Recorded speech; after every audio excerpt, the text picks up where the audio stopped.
Nah, ada beberapa kaidah-kaidah penting di dalam beramal yang perlu kita ketahui ya, di dalam kita beramal ini agar bahasa gampangnya itu gini ya.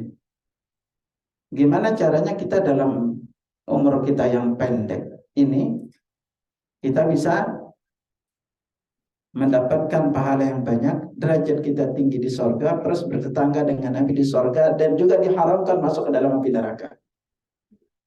Nah, semoga nanti dalam waktu kita kupas tema meraih jaminan diharamkan masuk ke dalam api neraka. Juga ada amalan-amalan yang berat nilainya di dalam timbangan amal. Karena yang akan menentukan seberapa cepat kita masuk surga ini adalah seberapa berat timbangan amal kita. Ini tolong diingat baik-baik. Ya. Bisa jadi nanti kita banyak beramal, tapi ternyata dalam timbangan amal kita itu ringan, nggak berat. Gitu. Nah, bisa jadi nanti kita capek beramal, ternyata secara hasilnya itu tidak maksimal. Makanya kebaikan apapun yang kita lakukan itu bisa dilipat gandakan pahalanya. Kebaikan apapun. Makanya Profesor Dr. Ibrahim Ar-Ruhaili beliau menulis sebuah kitab yang berjudul Tajridul Ittiba' fi Asbab Tafadhulil A'mal.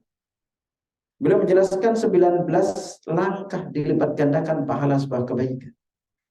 Kalau ibu udah tahu ilmu ini, nanti ibu punya seni beramal. Kapan saya harus sedekah? Kapan saya harus sholat sunnah? Di mana saya sholat sunnah? Seperti apa amalan itu? Itu semua amalan ini punya seni.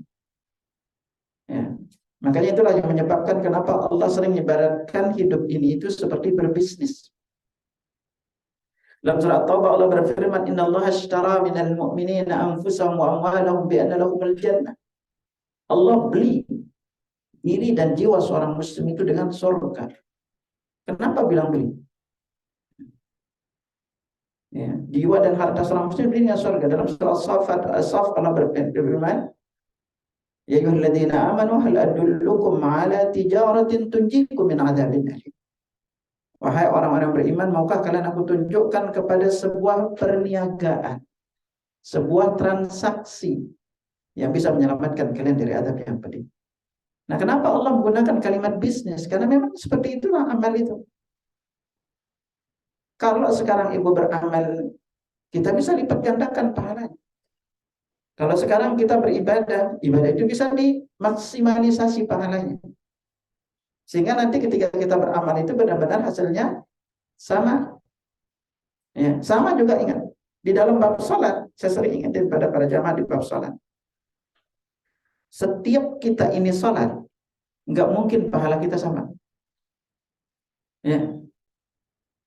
Dan salah satu di antara penyebab agar ibu semangat beramal soleh, pahala kita besar, adalah rajin ibadah di usia muda. Bukan di usia tua. Kalau tua mah sudah biasa. Wajar kalau usia tua rajin ibadah. Kenapa rajin ibadah? Mau mati. Gitu ya. Gitu. Kita rajin ibadah usia tua itu wajar gitu. Tapi usia muda berat. Nah, makanya manfaatkan usia muda itu. Mumpung ibu masih dikasih kesehatan. Dan sedekah dikala ibu sehat, yang kemarin kita singgung. Beda pahalanya di saat sedekah udah sakit. Kalau udah sakit, kebayangnya apa? Mati. Gitu. Nah, kebayangnya mati. Jadi kepingin menyedekahkan banyak hartanya kalau sehat. Belum tentu. Nah, maka kali ini kita akan singgung amalan apa sih yang menyebabkan kita bertetangga dengan Nabi SAW di sorga. Semoga pembahasan ini menjadikan kita bersemangat untuk semakin beribadah kepada Allah Subhanahu wa taala. Amalan yang pertama yang dengannya Allah menjadikan kita bertetangga dengan Nabi SAW di surga itu adalah memperbanyak sholat sunnah. Di beberapa tempat saya ngupas temanya itu 4 sholat sunnah yang rutin Nabi lakukan. Ada 28 kurang lebih sholat sunnah yang Nabi lakukan. Ini perlu untuk kita tahu mana-mana nih sholat sunnah ini. Ini sangat singgungkan sekilas ini. Kalau nanti kalau mengupas tema ini memang butuh-butuh. Terutama qobliyah ba'diyah ini perlu untuk dirinci. Apalagi sholat duha. Ya, agar kita ngerti sholat sunnah ini yang mana aja. Agar jangan sampai nanti kita rajin melakukan sholat sunnah, ternyata bukan disunahkan Rasulullah. Salah satunya apa? Banyak kaum muslimin itu rajin banget namanya sholat hajat. Padahal semua hadis terkait dengan sholat hajat itu tidak ada yang sahih. Ada yang rajin setiap malam itu istikharah, lalu sholat taubat. Tidak boleh setiap malam itu sholat istikharah. Amat taubat apalagi. Apakah taubat, sholat taubat, sholat, dalilnya sahih dalilnya. Tapi tidak, Nabi pernah lakukan itu setiap hari dengan alasan misalkan setiap hari berbuat dosa. Makanya setaubat. Para ulama menjelaskan baru melakukan sholat taubat itu kalau melakukan dosa besar. Kalau sholat kecil udah ada penghapusnya. Itu. Salah satu istighfar. Nanti ibu kalau belajar di bab dosa, ada orang dihapus dosanya itu walaupun sebanyak bayi di lautan. Ada dosanya dihapus yang dulu dan akan datang. Ada kalau dia melakukan amal ini dosanya persis seperti anak yang baru dilahirkan oleh ibu.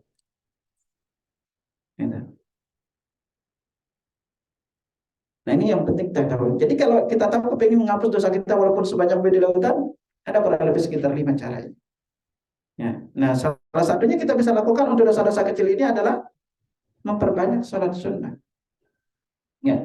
Kita singgung dulu di antara salah satu hadis yang menjadi dalil bahwa orang yang banyak sholat sunnah atau sering melakukan sholat sunnah kelak akan bertetangga dengan Nabi Sallallahu Alaihi Wasallam di surga. Seorang sahabat bernama Rabi'ah bin Ka'ab al-Islami radhiyallahu anhu, ini termasuk di antara sahabat yang sering membantu Nabi. Jadi ada beberapa sahabat itu yang sering membantu Nabi di rumah, seperti Anas bin Malik, di antara Rabi'ah, lalu Taubat radhiyallahu anhu, juga beberapa sahabat yang lainnya. Nah, apa katanya? Itu. Di antara salah satu pertanyaan yang sering Nabi tanyakan kepada orang-orang yang membantunya adalah, Sal, mintalah sesuatu kepadaku. Ini Nabi sering bilang kepada sahabat. Maka suatu hari Rabi'ah bin Ka'ab al-Islami berkata, "Kuntu abitu ma'a Rasulillah sallallahu alaihi wasallam." Aku pernah bermalam bersama Rasulullah sallallahu alaihi wasallam. Fa'ataitu biwudu'i hajatihi. Lalu aku membawakan air wudu dan air untuk hajat beliau. Faqala li, kemudian beliau bersabda kepadaku, "Sal, mintalah aku atau mintalah kepadaku sesuatu." Rabi'ah berkata, aku mikir-mikir kalau aku minta dunia ini panah. Lalu dia berkata, "Apa as'aluka murafaqataka fil jannah." Aku meminta agar bisa menjadi rafiq. Rafiq itu artinya teman dekat. Dalam bahasa Arab itu teman itu di dalam, kalau perjalanan namanya zamil. Itu kalau yang udah benar-benar akrab mensifati kita namanya khalil. Nah, kalau teman rafiq ini teman yang dekat juga mananya. Nanti ada namanya ke sahib. Kalau sahib itu adalah yang selalu nemenin kita kapanpun berada. Ya, dimanapun udah berada dia teman kita. Gitu. Nah, ini rafiq, teman dekat. As'aluka murafaqataka fil jannah. Aku minta agar bisa menjadi teman dekatmu di sorga. Mendengar itu Nabi langsung bertanya, "Au ghairu dzalik?" Ada permintaan yang lain enggak? Qultu wa dzak. Aku cuma minta itu aja kan. Aku hanya minta itu aja. Lalu apa kata Nabi? Fa'inni ala nafsika bi kathrati sujud. Bantu aku mewujudkan keinginanmu dengan banyak sujud. Jadi banyak sujud ini maknanya apa? Banyak sholat sunnah, bukan nungging-nungging sujud gitu. Nah, sholat-sholat sunnah apa yang kita lakukan? Maka lakukanlah sholat-sholat sunnah yang Nabi Sallallahu Alaihi Wasallam sunnahkan. Ya, yang paling penting adalah qabliyah dan ba'diyah. Lalu di antara sholat duha. Ada 4 sholat yang rutin Nabi lakukan, qabliyah, ba'diyah, lalu sholat duha, lalu witir dan tahajud dan witir. Ini 4 sholat ini yang rutin beliau lakukan. Nanti kita ada tahiyatul masjid, lalu ada salat sunnah wudu, lalu diantaranya ada salat tarawih. Nah ini diantara ada salat istikharah. Nah ini diantara salat-salat sunnah ini. Ketika kita rutin melakukannya, maka ini ternyata dapat penyebab Nabi Sallallahu Alaihi Wasallam menjadikan kita bertetangga dengan Nabi Sallallahu Alaihi Wasallam di surga. Ya. Kalau berbicara bab salat sunnah, masya Allah, dari sisi keutamaan itu luar biasa salat sunnah. Salah satu yang paling penting jemaah perlu ingat adalah bahwa kita ini pun sholat nggak ada satupun yang sama pahalanya. Maka Nabi sabdakan kepada kita, inna rajula la yansarifu, seorang itu selesai salat, wa ma kutiba lahu illa 10 salati. Pahala salat dicatat baginya itu hanya 1/10-nya. Lalu ke bawah tuh, dusuha 1/9, 1/8, 1/7, 1/6, 1/5, 1/4, 1/3 sampai dengan setengahnya. Nah, gimana agar pahala salat kita ini bisa sampai dapat setengahnya? Maka itu pun memiliki persyaratan. Salah satu persyaratan terbesarnya apa? Ibu-ibu paling tidak pernah belajar sifat salat Nabi. Di banyak tempat dan ini saya kajian juga sifat salat Nabi.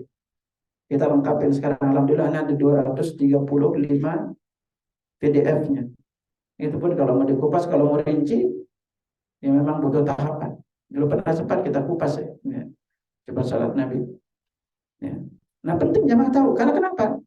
Jangan sampai nanti kita termasuk orang yang sholat 60 tahun namun tidak ada satupun sholatnya Allah terima. Maka Nabi Shallallahu Alaihi Wasallam bersabda, Inna rajula la yusalli sittina sana. Ada seorang sholat selama 60 tahun, wa tuqbalu sholat. Tidak ada satupun sholatnya Allah terima. Kenapa ditolak sholatnya? La'allahu yutimmu ruku' wa yutimmu sujud. Ada kalanya rukunya benar, sujudnya enggak benar. Wa yutimmu sujud wa yutimmu ruku', atau sujudnya yang benar, rukunya enggak benar. Bahkan seorang sahabat pernah melihat ada orang yang sholat matuk-matuk kayak ayam, lalu beliau berkata, "Kalau mata hadza ala hali hadhi, mata ala ghairi millati Muhammad sallallahu alaihi wasallam." Kalau dia meninggal, gaya sholatnya kayak gini, dia meninggal bukan di atas ajaran Muhammad sallallahu alaihi wasallam. Dan kita tahu banget amalan paling pertama dihisab adalah salat. Maka Nabi sallallahu alaihi wasallam bersabda, "Inna awwala ma yuhasabu bihi al-'abdu yaumal qiyamati min a'malihim as-salatu." Amalan yang paling pertama dihisab dari amalan seorang hamba nanti dari kiamat adalah salatnya. Qala yaqulu rabbuna jalla wa azza li malaikati. Nabi bersabda, Allah berfirman kepada para malaikatnya, wa huwa a'lam, dan dia lebih mengetahui keadaan hambanya. Unzuru fi salati 'abdi atammaha am naqasah. Lihatlah ke dalam salat hambaku, apakah salatnya itu sempurna atau ada yang kurang. Fa in kanat tammatan kutibat lahu tammah. Kalau salatnya sempurna, maka dicatat dengan sempurna. Wa in kana intaqasa minha syai'an.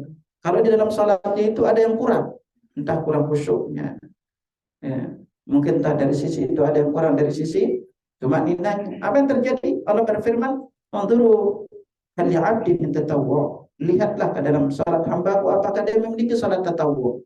Tatawwu ini artinya salat di luar yang diwajibkan, ya. Bayangkan adalah tatawwu'un. Kalau dia memiliki salat tatawwu, salat sunnah, kalau Allah berfirman, "Atimmu li'abdi faridatahu min tatawwuhi." Sempurnakan salat sunnah, salat wajib hambaku dengan salat sunnahnya. Kemudian amalan pun diperlakukan dengan yang cara yang sama. Maknanya apa? Bahwa setiap yang sunnah itu menyempurna bagi yang wajib. Salat sunnah, salat wajib disempurnakan dengan yang sunnah. Zakat disempurnakan dengan sedekah, haji disempurnakan dengan umrah, lalu sholat puasa disempurnakan dengan puasa sunnah. Ya, nah, semua jadinya ada penyempurnanya. Makanya orang-orang yang tidak atau malas sholat sunnah itu menyangka sholatnya mereka sudah sempurna. Padahal kita aja coba aja deh bersolat, bisa nggak satu rakaat total full khusyuk? Baru selesai takbir Allahu Akbar, langsung lupa. Apa yang hilang itu ketemu dalam salat.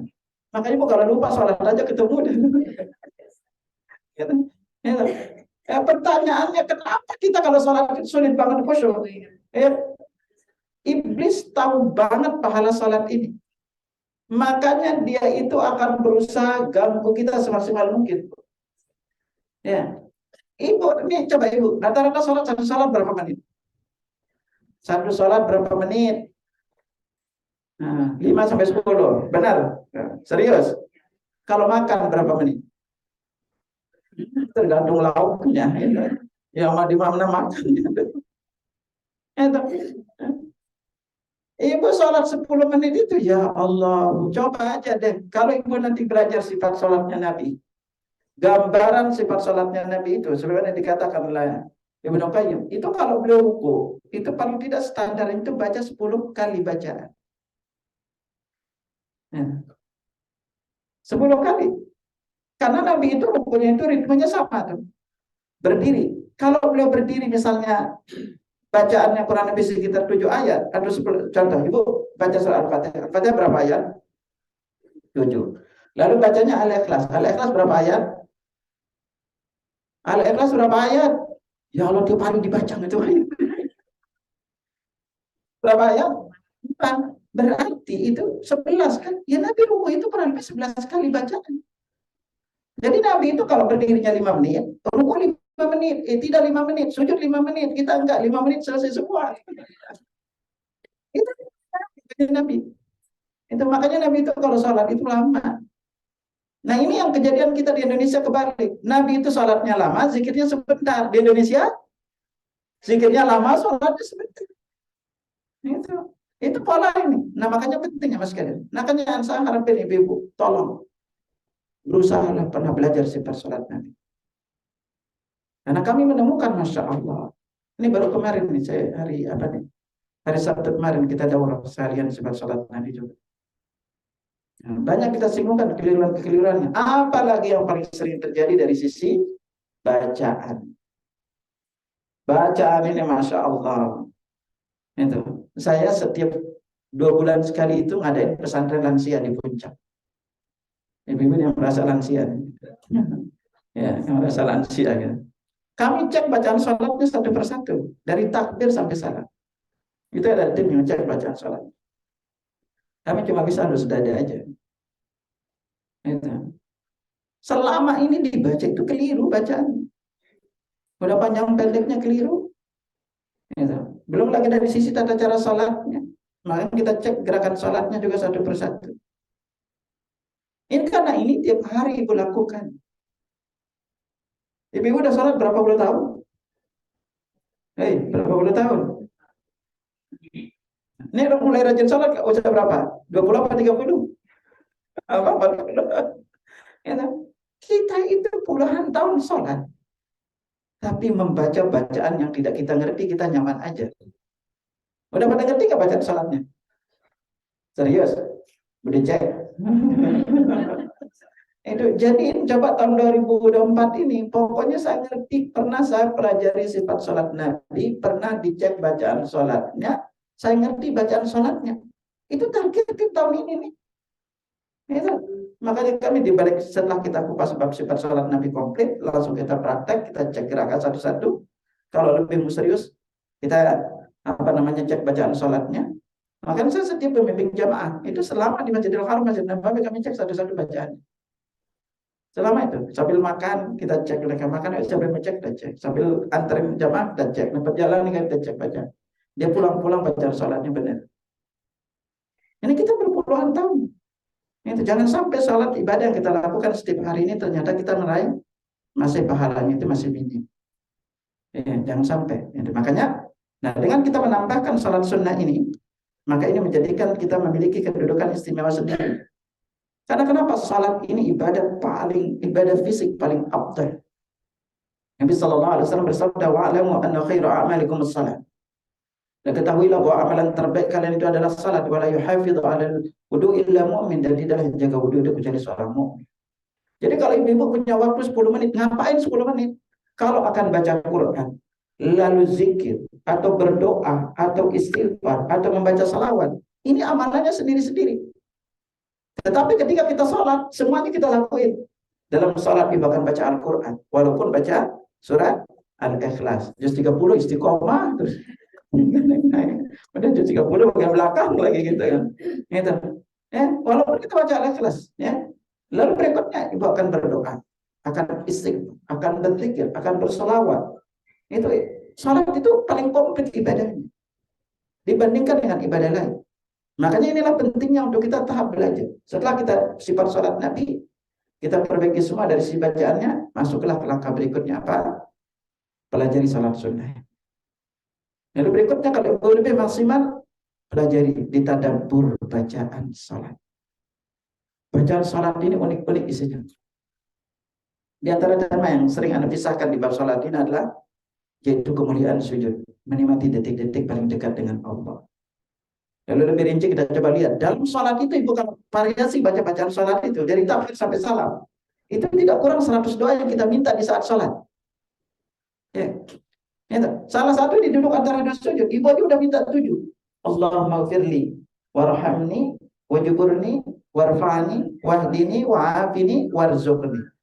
Di dalam seluruh riwayat hadis memang kalimat wa'fu anni itu enggak ada para ulama hadis memasukkannya dalam doa duduk antara dua sujud. Ini kami rinci kupas di 7 doa terbaik dalam duduk antara dua sujud. Ini Masya Allah dari sisi kandungan doa ini.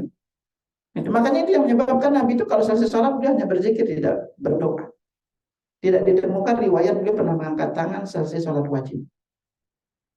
Nah, karena beliau banyak berdoa di saat salat. Ada 9 momen berdoa di saat salat. Salah satu yang paling paling krusial itu adalah di waktu sujud. Makanya kita kupas sendiri tuh. Belum lagi doa sebelum salam. Doa sebelum salamnya Masya Allah. Nah ini makanya dulu itu saya bertanya, kenapa salat itu kita rutin lakukan setiap hari? Yang lain enggak. Akhirnya ketika melakukan kajian secara lebih rinci salat ini Masya Allah. Ternyata di balik salat itu ibadahnya begitu agung, lalu doanya itu begitu banyak yang kita minta kepada Allah. Dan di antara yang paling menjadikan kita perlu nikmatin salat ini adalah di saat kita rukuk dan sujud, dosa-dosa kita itu jatuh berguguran. Nabi sallallahu alaihi wasallam bersabda kepada Umar, "Innal 'abda idza qama yusalli." Seorang hamba itu apabila dia berdiri salat, utiya bidzunubihi kulliha. Seluruh dosa yang pernah dia lakukan itu didatangkan kepadanya. Bahwa dia ala ra'sihi wa tiqai. Kemudian dosa itu diletakkan di atas kepala dan kedua pundaknya. Kullama raka'a wa sajada, setiap kali dia rukuk dan sujud, tasaqatat anhu, dosa-dosanya jatuh berguguran. Maka Ibnu Qayyim berkata, pertama, rukuk dan sujud kalian sesuai dengan banyaknya kadar dosa kalian yang ini jatuh berguguran. Nah, ini pentingnya kita menikmati salat. Nanti ketika ibu udah ngerti momen-momen salat ini, Masya Allah, itu salat itu jadi nyaman kita. Kita jadi betah salat. Ya. Jadi kita bawaannya itu senang salat. Ya. Nah inilah memang pentingnya. Makanya kalau kita bertanya kenapa ulama-ulama terdahulu itu begitu senang salat. Nabi itu kalau lihat salatnya Masya Allah. Ada sahabat itu kalau bulan Ramadan salat khatam Al-Quran 30 juz itu dalam salat. Ya. Ya. Jadi mereka salat. Karena sebaik-baik salat itu kata Nabi Abdul Salat dulu qunut. Sebaik-baik salat itu adalah lama berdiri. Itu menjadikan mereka sampai mereka itu ada seorang di antara mereka itu yang salah satu di antara itu adalah anak Asma binti Abu Bakar. Ya Abdullah bin Zubair bin Awwam.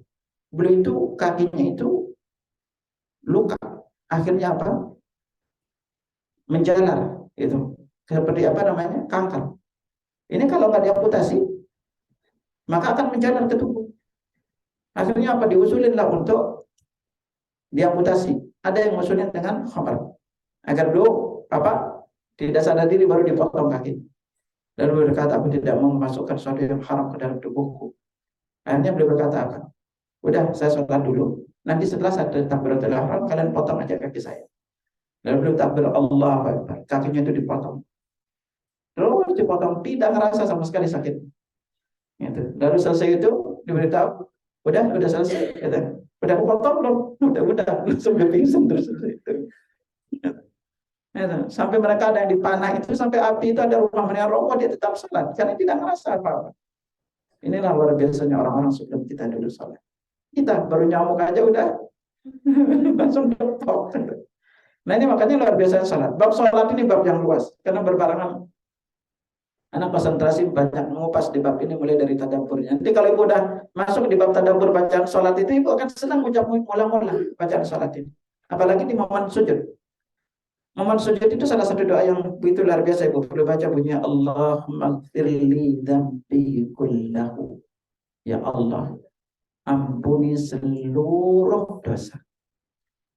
Diqawwajillahu. Yang besar maupun yang kecil maupun yang besar. Wa awwala wa akhirah. Yang pertama dan yang terakhir. Wa alaniyatahu wa sirrahu. Yang aku lakukan terang-terangan maupun tersembunyi. Ini doa ini di saat dosa kita jatuh berguguran, kita minta seluruh dosa kita diampuni. Ibu apa doa sujud ada berapa macam? 1 apa 5? Itu doa sujud itu 9 macam loh. Kita istiqomah satu aja, nggak nambah-nambah gitu. Penting untuk kita operasi ini. Agar kenapa? Dalam rangka agar kita bersemangat untuk memperbanyak sholat sunnah. Ini masih banyak utamanya, ada 15 keutamaan sholat sunnah. Ya, ini singgungan sekilas. Karena kalau ini kupas sholat sunnahnya aja nggak habis nanti gitu. Ya semoga nanti dan waktu kita kupas sholat-sholat sunnah yang rutin Nabi lakukan. Lalu amalan kedua, yang dengannya kita bisa bertetangga dengan Nabi Shallallahu Alaihi Wasallam, yaitu merawat memiliki akhlak yang mulia. Memiliki akhlak yang mulia. Jamaah sekalian, sungguh kalau kita berbicara di bab akhlak, jangan remehkan orang yang biasa-biasa amalnya tapi memiliki akhlak yang mulia. Bisa jadi dia lebih tinggi derajatnya di surga dibanding kita. Karena kita seringkali merasa diri kita mulia itu karena jabatan, harta, kecantikan yang Allah berikan, titipkan kepada kita. Makanya kalau kita masuk di bab akhlak, saking mulianya Nabi sabdakan kepada kita, orang-orang yang paling berat nilai timbangan amalnya, sebelumnya Nabi katakan pada kita terkait dengan kita bertetangga dengan Nabi Shallallahu Alaihi Wasallam, Inna mabu'itu li'utammima makarimal akhlak. Aku itu diutus untuk menyempurnakan akhlak yang mulia. Ya. Maka Nabi sabdakan, inna min ahabbikum ilayya. Sesungguhnya orang yang paling aku cintai, wa aqrabikum minni majlisan yaumal qiyamati ahasinakum akhlaqan. Ya, dan orang yang paling dekat tempat duduknya kelak denganku di hari kiamat adalah yang paling baik akhlak. Masya Allah. Ini kalau kita masuk di bab akhlak, banyak sisi akhlak yang harus kita pelajari. Akhlak kepada orang yang lebih tua dibanding kita, yang lebih muda dibanding kita, yang umurnya sepantaran dengan kita. Lalu akhlak kita kepada tetangga, akhlak kita kepada orang tua kita, ibu akhlak kepada suami, suami akhlak kepada istri, belum akhlak kepada anak, belum akhlak kepada karyawan, belum akhlak kepada murid, belum akhlak kita secara umum ketika kita bermasyarakat. Makanya banyak sisi yang harus kita pelajari di bab akhlak. Belum ibu misalnya kalau berdakwah, belum akhlak kita kalau berdagang. Masya Allah, itu makanya seringkali orang itu masuk tertarik dengan kita, segan dengan kita karena kebaikan akhlak kita dibanding jagonya kita ngomong. Kalau jemaah perhatiin itu banyak yang masuk Islam itu karena akhlak Nabi. Salah satu itu yang ingetin para jemaah. Jangan sampai ibu-ibu misalnya yang jilbabnya udah pada syar'i, apalagi pakai cadar, nggak mau tegur sapa dengan jemaah yang lain, itu nggak bagus sikap itu. Ya. Kita tetap tegur sapa. Ustaz saya juga senang sama dia. Subhanallah. Justru apalagi, makanya kalau kita berbicara di bab akhlak, kalau di keluarga yang nggak senang sama kita, kemarin kita singgungan, tempat sedekah paling besar pahalanya adalah salah satunya itu di keluarga yang musuhan sama kita. Nabi katakan kepada kita, Abdul sedekah paling afdal ala dzil rahimil kasyif, terhadap keluarga yang ada dendam sama kita. Nah, karena yang disebut dengan menjalin silaturahim adalah kepada yang memutusnya. Gitu. Apalagi kalau itu masih hubungan keluarga, lebih besar lagi pahalanya. Dan yang paling kunci yang sering ingetin pada para jamaah sekarang itu adalah orang yang paling berhak terima akhlak yang paling mulia dari diri kita itu adalah orang tua kita. Orang tua itu paling berhak. Karena kalau berbicara jasanya, Masya Allah, agar kita juga ingat jasa orang tua kita. Dan yang paling berhak setelah orang tua siapa? Hah? Paling berhak siapa? Suami atau istri. Makanya seorang suami itu kalau dia santun, sayang, ramah sama istrinya, dijamin bertetangga dengan Nabi di surga. Itu jaminannya tuh. Karena kenapa? Yang paling berjasa bagi seorang suami itu setelah orang tuanya siapa? Istrinya. Tidak ada yang bisa berjasa gitu. Keluarganya, walaupun nanti lama-lama dia akan menjauh dari dirinya. Enggak mungkin kalau sakit yang rawatnya adalah keluarga, enggak mungkin. Ada orang tuanya pun belum tentu. Kalau sakit yang rawatnya siapa? Istri. Makanya kalau suami sakit, istri begitu peduli sama suaminya. Pas istri sakit, suami belum tentu peduli. Benar gak? Itu tetap aja gitu asik main apa namanya? HP dan yang lainnya gitu. Istri sakit mah sakit gitu. Gitu. Nah makanya apa? Seorang suami itu baik tidaknya di sisi Allah itu apa kata istri? Kalau istri bilang dia baik di sisi Allah. Kalau istri bilang dia gak baik di sisi Allah. Karena itu Nabi Sallallahu Alaihi Wasallam bersabda, khiyarukum li ahli. Orang terbaik di antara kalian adalah paling baik kepada istrinya. Wa ana khairukum li ahli, dan aku paling baik kepada istri. Dan ini akhlak ini juga gitu. Ya. Jangan sampai itu sama orang lain tutur katanya lembut, santun, sama istri sendiri kasar, manyun. Itu sama istri tetangga senyum, sama istri sendiri marah-marah gitu kan. Gitu. Ini yang kebalik ini kepada kita sekarang ini gitu. Ya. Makanya baiknya seorang suami kepada istrinya, bagi seorang anak laki-laki, dia akan belajar kelak untuk menyayangi istri. Bagi seorang anak perempuan, dia akan belajar untuk berharap agar memiliki suami kayak ayahnya. Itu. Nah makanya kemarin kita pernah singgung kan kemarin. Karena saking besarnya pahala kita ke istri itu, seorang suami apapun yang dia lakukan untuk istrinya itu semua dicatat pahala di sisi Allah. Semuanya. Pertama, Anda pernah singgungkan kemarin, depan sebelumnya, bahwa tempat sedekah yang paling besar pahalanya adalah ke istri. Paling besar. Ngalahin seluruh tempat sedekah yang lain.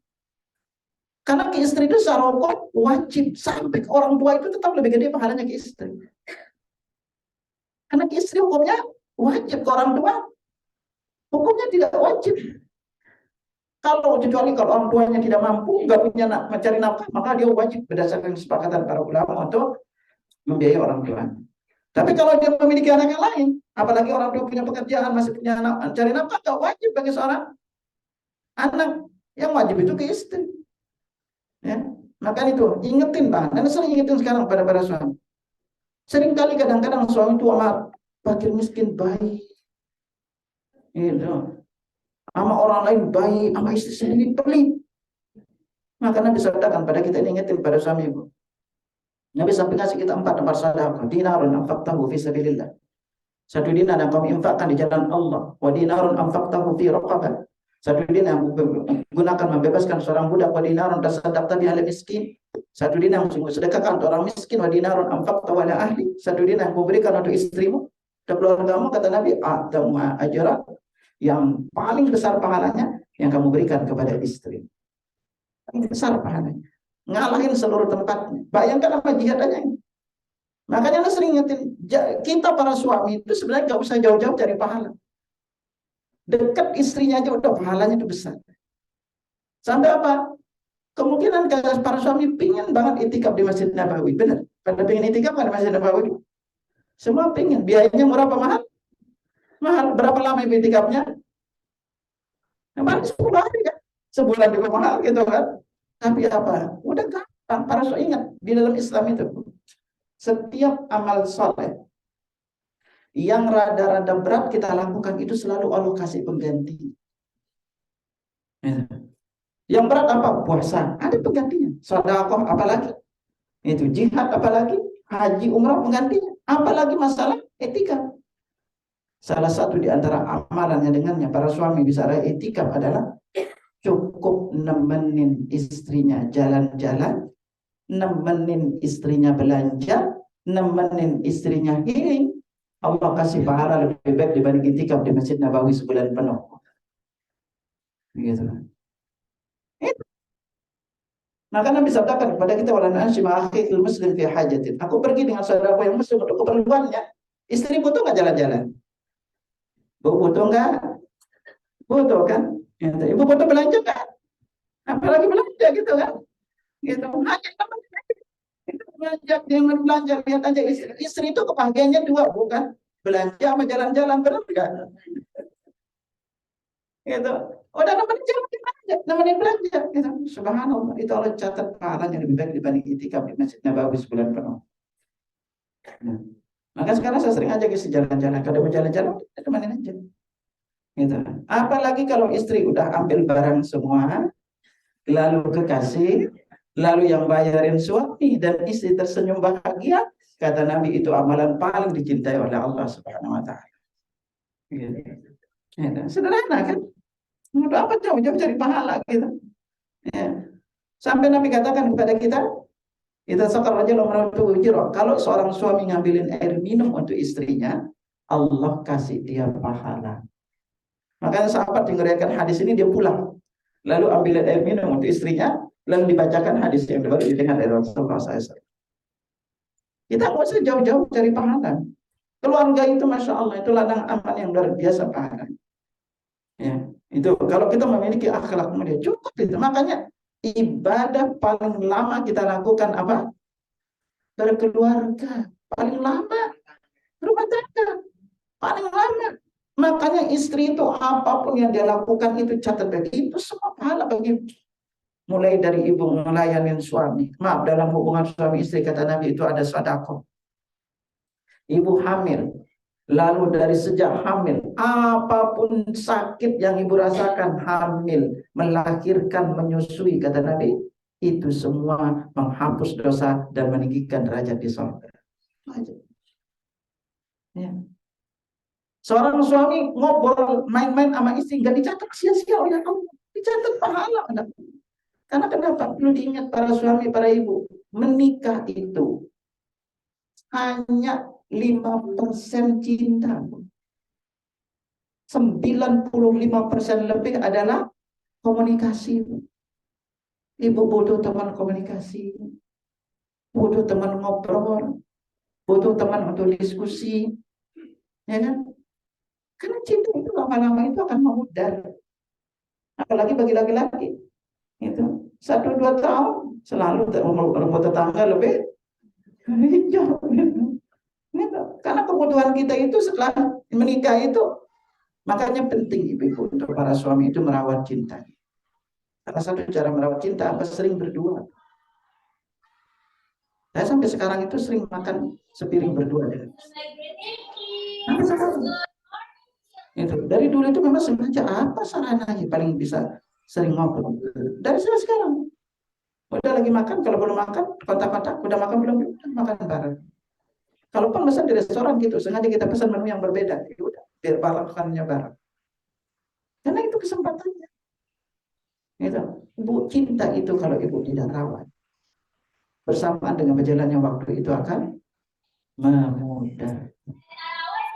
Ya, lama-lama apa? Ketemu itu kayak nggak ada rasa, biasa aja. Ya udah, bertahan karena ada anak. Itu nggak bisa berdua lagi, nggak bisa jalan-jalan lagi, nggak bisa ngobrol bareng lagi. Apalagi kalau udah kesibukan banyak. Ya udah, begitu aja. Jadi, itu penting untuk dirawat. Ya makanya Nabi itu kenapa merawatnya dengan sebenarnya beliau sering keluar, main-main dengan Aisyah, lomba-lomba lagi dengan Aisyah. Nah, itu polanya. Kan kenapa? Ya ini ibadah yang perlu untuk kita bertahan di dalam hal ini agar ketika kita beribadah ini, maka keluarga ini benar-benar menjadi ladang ibadah bagi kita. Semua apa yang dilakukan sekali lagi, oleh apapun yang dilakukan oleh seorang suami atau istri untuk suaminya itu, maka semua itu menjadi ladang ibadah di sisi Allah. Ini selalu ingat apapun itu. Nah makanya ketika suami itu benar-benar sayang, baik akhlaknya, karena kenapa? Akhlak suami itu akan kebukti itu apa kata istri. Kalau di luar orang itu bisa jaga citra diri, benar ya? Sama karyawan baik, sama orang lain ketemu senyum, dia dikatakan ramah, ya sama istri. dia bisa membentaknya, bisa memukulnya, bisa apa bahasanya mengusirnya, bisa seperti itu. Dan anak Masya Allah, udah banyak deh. Gitu. Ketemu dengan kemarin ada ibu-ibu Jamadu itu selama 20 tahun belum menikah, bisa dihitung jari ngobrol dengan suami. Bahkan terakhir Ustaz kata, saya itu dicekik sama anak saya Ustaz. Oh, bisa gitu. Jadi suaminya itu kalau di rumah itu udah kayak benar-benar bahasa binatang. Gitu. Benar-benar bahasa binatang. Anak jadi mencontoh. Ketika dicekik sama ini, suami saya diam aja sama ini. Gitu. Ini dipertahankan ada anak. Gitu. Nah makanya di sini pentingnya ibu itu memilih suami yang paham agama. Karena paling tidak dengan ibu memiliki paham agama, ibu tidak disakiti. Ya. Nah, makanya akhlak ini begitu penting. Kalau kita berbicara di bab akhlak ini banyak hal yang harus kita pelajari. Karena kebaikan kita ini terutama, lihat, mungkin ibu rajin puasa, rajin sholat malam, tapi bisa didahului pahalanya oleh orang yang memiliki akhlak mulia. Karena Nabi sabdakan kepada kita, innal mu'mina yudriku bi husni khuluqihi darajatus shaimil qa'im. Sesungguhnya seorang mukmin bisa meraih derajat orang yang rajin puasa dan rajin sholat malam karena akhlaknya yang mulia. Santun, yang namanya akhlak mulia ini apa? Di antaranya apa? Kita husnul kalam. Ucapan itu baik. Karena ucapan yang baik itu juga sedekah. Nabi katakan al-kalimatut thayyibatu sedekah. Ucapan yang baik itu adalah sedekah. Bahkan Nabi katakan akmalul mu'minina imanan ahsanum khuluqa. Orang mukmin yang paling sempurna imannya itu adalah yang paling baik akhlaknya. Karena kenapa? Jika seorang mukmin itu semakin bertambah ilmu dan imannya, maka akan semakin baik juga akhlaknya. Enggak mungkin dia akan menyakiti hati istri. Enggak mungkin dia akan mencela anaknya. Apalagi di dalam perkara bertetangga. Ini kalau dia memiliki akhlak mulia, karena ilmunya itu akan menjadikan dia semakin tahu akan kewajibannya, tahu akan dampak dari perbuatannya. Ya. Makanya ibu hati-hati juga. Di antara akhlak yang kurang baik itu adalah ibu itu kalau belanja terlalu nawar-nawar. Masya Allah, kalau nawar itu sayang banget. Gitu. Ya. Makanya salah satu di antara orang dari 8 orang yang didoakan Nabi, Ibu, kita itu bisa doain malaikat, bisa doain Nabi. Itu adalah orang yang kalau belanja mudah, kalau menjual mudah juga, kalau menagih utangnya dengan cara yang baik. Ini kalau nawar, Masya Allah. Gitu. Ingat semua ucapan penawaran ibu itu dicatat dalam catatan amal ibu. Gitu. Ya. Ibu nawar berkali-kali, udah nawar gak beli lagi. Gitu. Ya. Ya. Belajarlah, itu gampang. Gitu. Orang bilang ini kalau ibu nggak tertarik, udah bisa nyari tempat lain. Daripada nanti tawaran ibu semua dicatat dalam catatan amal kita. Ingat setiap ucapan kita ini kan dicatat oleh malaikat. Gitu. Makanya surat yang perlu selalu ingat apa? Bukan surat 50 ayat 18 sih. 17 50 ayat 17 dan 18.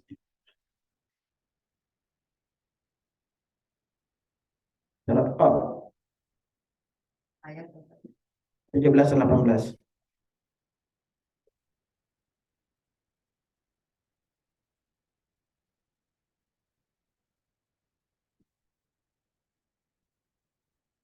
Coba dibaca.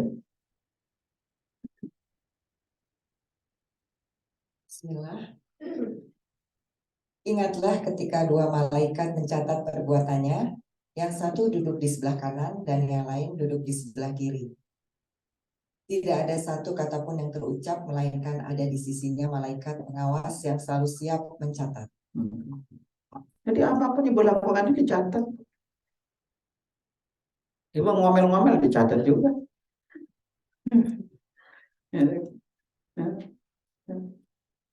Karena nanti kalau kita berbicara di bab timbangan amal, ada 19 amalan yang paling berat dalam timbangan amal. Salah satunya di akhlak ini. Maka Nabi sabdakan kepada kita, ma min syai'in yuda'u fil mizan aqalu min husnil khuluq. Tidak ada sesuatu yang jika diletakkan di dalam timbangan amal lebih berat daripada akhlak yang mulia. Wa inna sahiba husnil khuluq. Sesungguhnya orang yang memiliki akhlak yang mulia la yablughu bihi darajata sahibis shaumi was salat.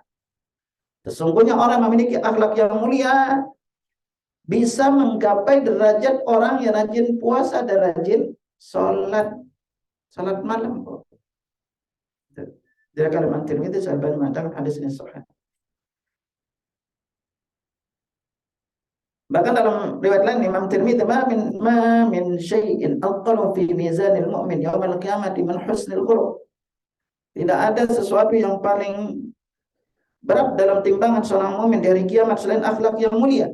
Wa innallaha yubghidul fahishal badhi. Allah itu sangat membenci orang yang kata-katanya kasar lagi kotor. Makanya seperti apa kita memiliki akhlak yang mulia? Senyum, Bu. Senyum manis. Ya, ibu ketemu siapapun senyum aja, Bu. Tapi jangan senyum sendirian, Bu. Ya, kepada siapapun.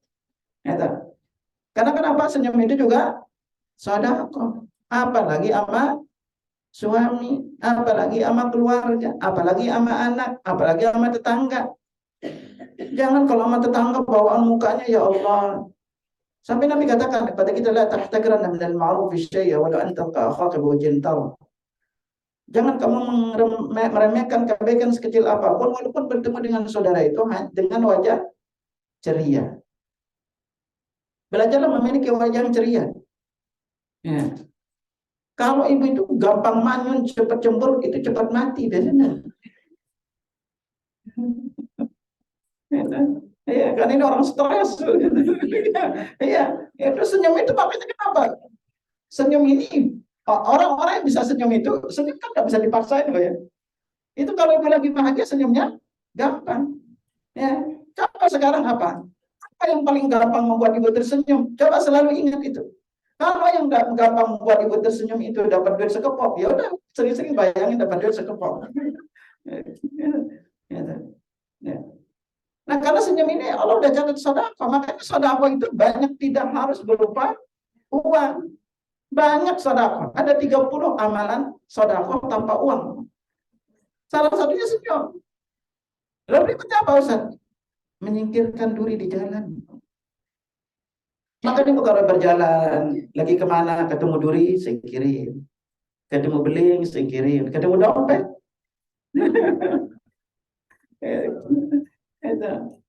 Ya belajarlah dimanapun berada. Makanya kalau jualan gak bisa senyum, udah jangan jualan deh. Gitu. Karena senyum itu, Anda coba pernah mendalami itu kan dengan senyum. Senyum itu adalah bahasa universal. Yang ketika kita senyum kepada orang lain, kita mengatakan, saya itu tidak berbahaya bagimu. Saya itu bisa akrab denganmu. Saya itu bisa diajak ngobrol dengan kamu. Itu bahasa universal. Coba anak kecil itu. Coba ibu dari anak kecil, mukanya sangar. Pasti itu, tapi kalau ibu senyum. Karena senyum itu menjadikan orang merasa nyaman. Siapapun. Siapapun. Tapi hati-hati terlalu sering senyum sama suami orang. Gitu. Ya. Nah makanya disinilah Nabi Islam itu menjadikan senyum itu ibadah. Karena ini bahasa universal. Yang lain itu kan dijadiin ibadah. Ya hanya sebagai sebuah kebiasaan yang baik. Tapi Islam itu benar-benar menjadikan ibadah senyum itu. Nah makanya kepada siapapun. Apalagi kepada teman. Walaupun kita nggak akrab. Walaupun kita baru pertama kali ketemu. Senyum itu akan begitu memberikan kesan kepada orang lain ketika kita pertama kali ketemu. Dan kesan yang pertama itu adalah kesan yang sulit untuk diubah. Ya, kalau ibu udah pertama kali ketemu dengan orang lain dia senyum ramah, kapanpun ibu pasti akan mengatakan orang itu ramah. Tapi kalau pertama kali ibu ketemu dengan dia itu adalah orang yang lagi marah, setiap ibu ketemu akan diingat marah. Gitu. Itu orang ini dulu. Karena kita kesan pertama itu penting, sulit untuk dilupakan. Kepada siapapun ibu belajar ramah. Ya kita bersikap baik. artinya kita juga bersikap santun, jaga diri, terutama jaga mulut kita, dimanapun kita berada. Ya. Nah makanya akhlak ini mas kalian, ada tahapan-tahapan harus kita lakukan ketika kita kepingin memiliki akhlak mulia. Ini memang penting, perjuangan. Bahkan orang memiliki akhlak mulia ini dan mau memperbaiki akhlaknya, maka Allah akan bangunkan baginya sebuah rumah di surga. Akhlak mulia ini seperti apa? Sekali lagi senyum. Lalu berikutnya apa?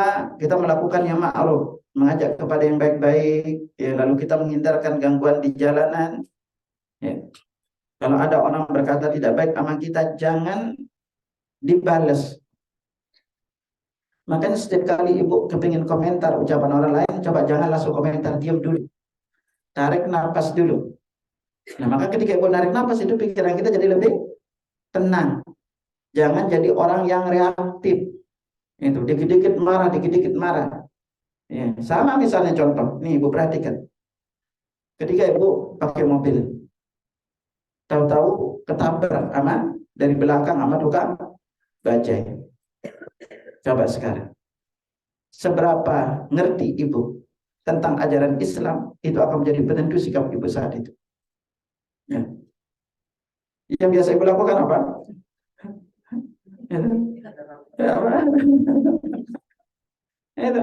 Kalau ibu turun, coba kita sekarang kita analisis sebuah kejadian Bu ya, agar kita bisa melihat, agar kita nggak gampang apa namanya marah atau apapun ketika jadi sesuatu. Ketika itu terjadi sama ibu kedua, apakah ibu akan marah ngomel-ngomel sama tukang bajai? Itu kan hak ibu. Apalagi kalau terjadi apa namanya kerusakan yang lumayan, ya, gitu. Bisa ibu ngomel. Ketika ibu ngomel bilang macam-macam ke dia, ini macam-macam. Lihat Bu, kalau ibu yang pakai jilbab ngomel seperti daun tukang bajai, orang lihat apa Bu? Ya. Ya. Apalagi yang tua yang diomelin ibu ngomel, udah. Ini orang kurang ajar banget sama orang. Oh, kadang-kadang kejadiannya ya. Dia nggak lihat itu ya. Itu ibu karena ini banget itu. Ya kan? Mungkin akan terjadi juga macet gitu pas lagi ramai lagi gitu kan. Orang atau macam-macam. Ingat, semua ucapan omelan ibu itu dicatat malaikat. Yang kedua, ketika ibu minta ganti, memang bisa. Ya. Ibu udah ngomel, udah dicatat dalam catatan malaikat. Diganti, nggak diganti.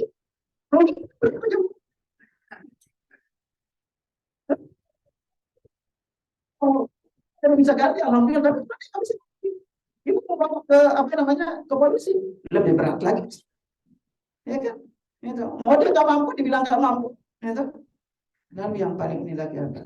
Hal penting yang harus selalu diingat oleh setiap Muslim adalah kita itu tidak redha dengan takdir yang terjadi hari itu untuk kita. Apapun yang terjadi dalam hidup ibu ini sudah ditakdirkan oleh Allah. Makanya kalau agar ibu sadar dengan apapun terjadi dalam hidup ibu, itu buka surat Al-Hadid. Surat 57 ayat 2, ayat 22 23. Coba dibaca.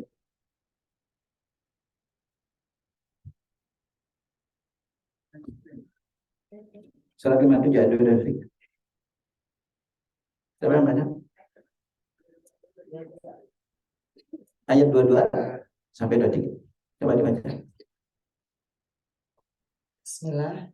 Tidak ada bencana apapun yang menimpa di bumi dan tidak juga menimpa dirimu, kecuali telah tertulis dalam kitab Lauh Mahfuz sebelum kami mewujudkannya. Sesungguhnya hal itu mudah bagi Allah. Yang demikian itu kami tetapkan agar kamu tidak bersedih terhadap apa yang luput dari kamu dan tidak pula terlalu gembira terhadap apa yang diberikannya kepadamu. Allah tidak menyukai setiap orang yang sombong lagi membanggakan diri.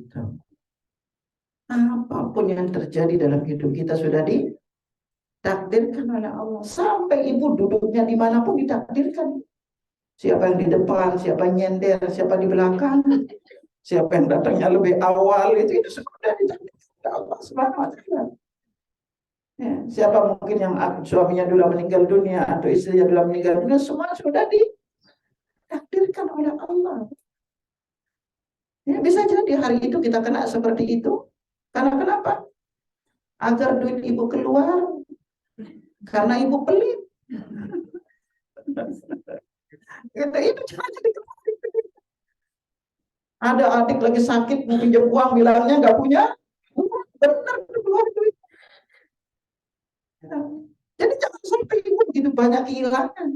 Ujung-ujungnya ibu akan perbaiki sendiri. Ya kan? Ya udah, kalau itu terjadi mau gimana lagi? Ibu ngomel. Kita akan banyak kehilangan, bro. Pahala kita kehilangan. Kita dinilai nggak baik. Sikap kita sama orang lain. Yang paling rawan itu apa? Kita nggak rela dengan takdir. Ibu keluar nggak keluar kalau mobil ketabrak, kan? Itu. Mana kemarin itu? Kemarin nih gitu. Ya Allah, karena kemarin ke puncak itu tutup, anak harus diantar. Kita masuk lewat jalur ini. Kemarin kita lewat jalur sama bisa lewat mobilnya. Hujan. Lalu pas lewat itu salah pola supirnya. Baret tuh gitu. Mobil itu baret ke belakang gitu. Ya bagaimana gitu.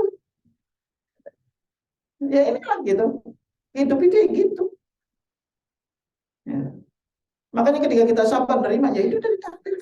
Justru ketika ibu redho itu, oke, ibu kehilangan uang untuk memperbaikinya. Tapi karena ibu sabar terhadap musibah dan redho dengan takdir Allah yang diterima, itu bisa derajat ibu naik di surga. Nah inilah hidup. Ibu sekarang ketemu diomelin sama orang, sabar aja. Daripada ibu ikut ngomel sama-sama stres, mending diam aja, pantau aja di ngomel gitu. Gitu. Gitu. Nah, makanya diajarin para suami kalau istrinya ngomel-ngomel jangan marah, Bu. Lihat aja istrinya ngomel, bilang lalu apa? Ibu kalau marah semakin cantik aja, Bu. Kalau marah kita diam istri. Gitu. Inilah hidup agar kita belajar memiliki akhlak yang mulia dan sadar bahwa hidup ini terjadi karena sudah ditakdirkan apapun yang terjadi. Makanya dengan itu kita jadi semakin sadar, semakin sabar menerima takdir dari Allah Subhanahu wa taala. Nah, berikutnya, amalan apa yang dengannya Allah menjadikan kita bertetangga dengan Nabi di sorga, yaitu memiliki minimal 2 anak perempuan. Masya Allah. Anak ingetin banget ibu nih. Gitu. Usahakan ibu punya minimal 2 anak perempuan. Nah.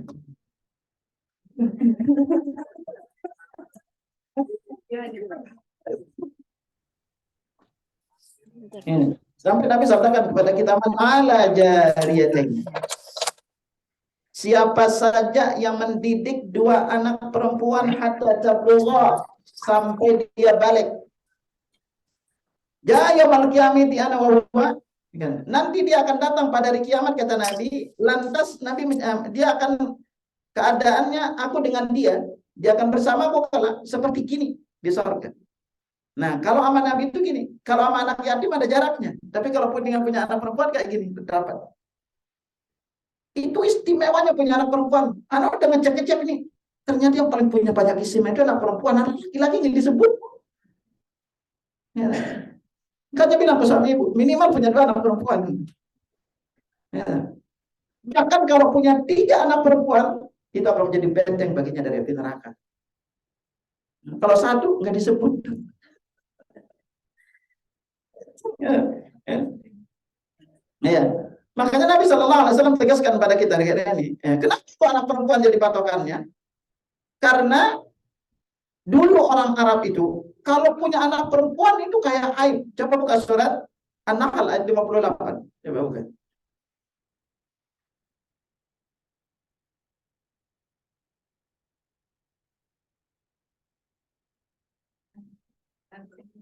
Lima delapan. Coba dibaca.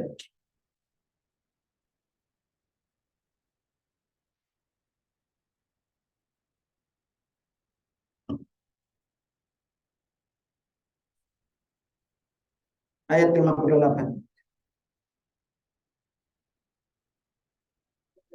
Ya, 58, 59 aja dibaca. Ya udah ketemu, silakan dibaca.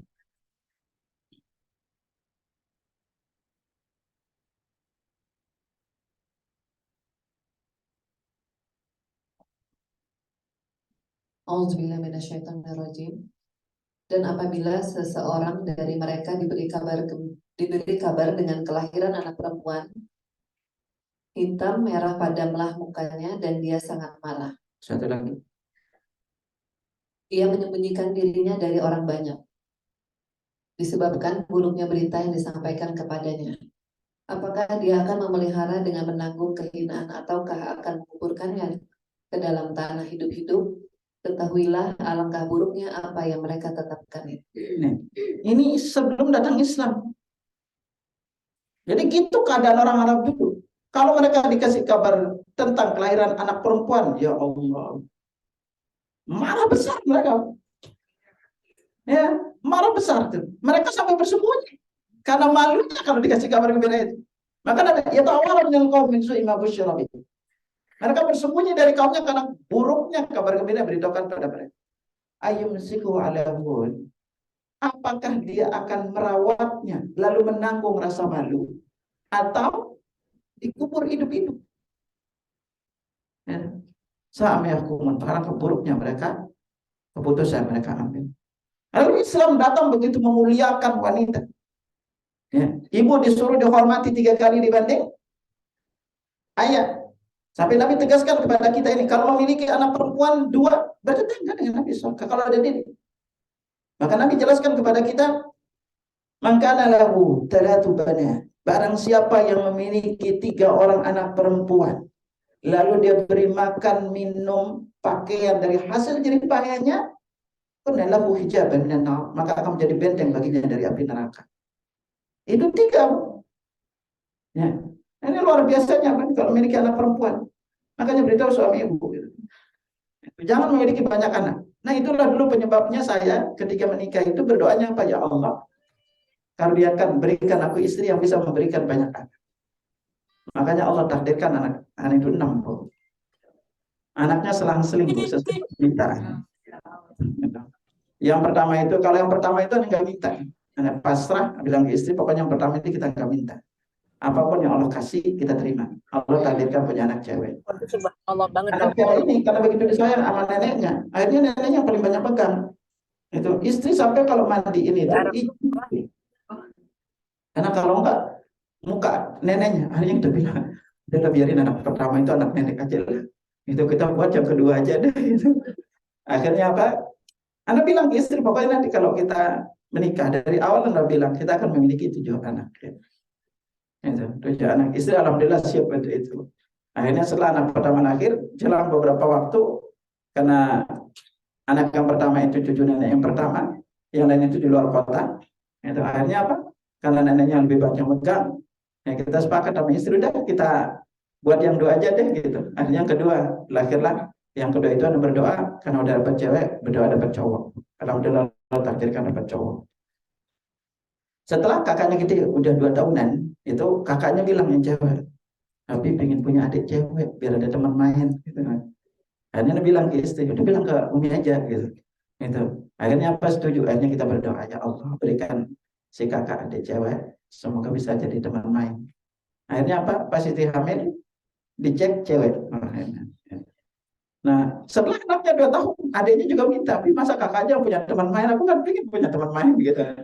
Ya. Akhirnya disuruh bilang ke istri gitu kan. Itu bilang ke istri, akhirnya apa? Istri setuju. Punya yang keempat, kita berdoa agar punya teman main. Alhamdulillah pas dicek, Allah takdirkan anaknya cowok. Itu udah 2 pasang kan, cewek cowok gitu. Ini lagi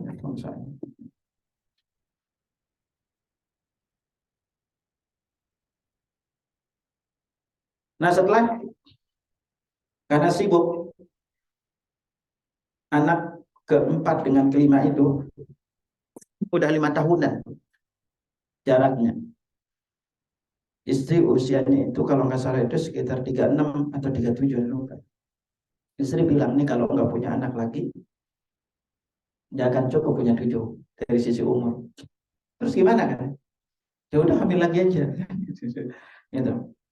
Nah karena istri pengen hamil lagi, saya bilang ke istri kalau gitu kita anak ke-6 ini, kelima ini kita punya anak cowok aja ya. Karena nanti kita akan punya pondok. Kalau cowok itu lebih banyak perannya di pondok. Hanya angkat tangan berdoa, ya Allah, karuniakan anak yang kelima ini cowok. Ya, karena nanti akan punya pondok, sehingga anak yang cowok ini lebih banyak berperan di pondok. Akhirnya isi positif hamil, dicek cowok. Dicek cowok. Nah, anak yang lahir. Ketika anaknya lahir, kita cuma heran, ini anaknya putih, cakep sendiri loh. Dagunya itu lancip. Sampai kalau digendong, itu dibilang cewek.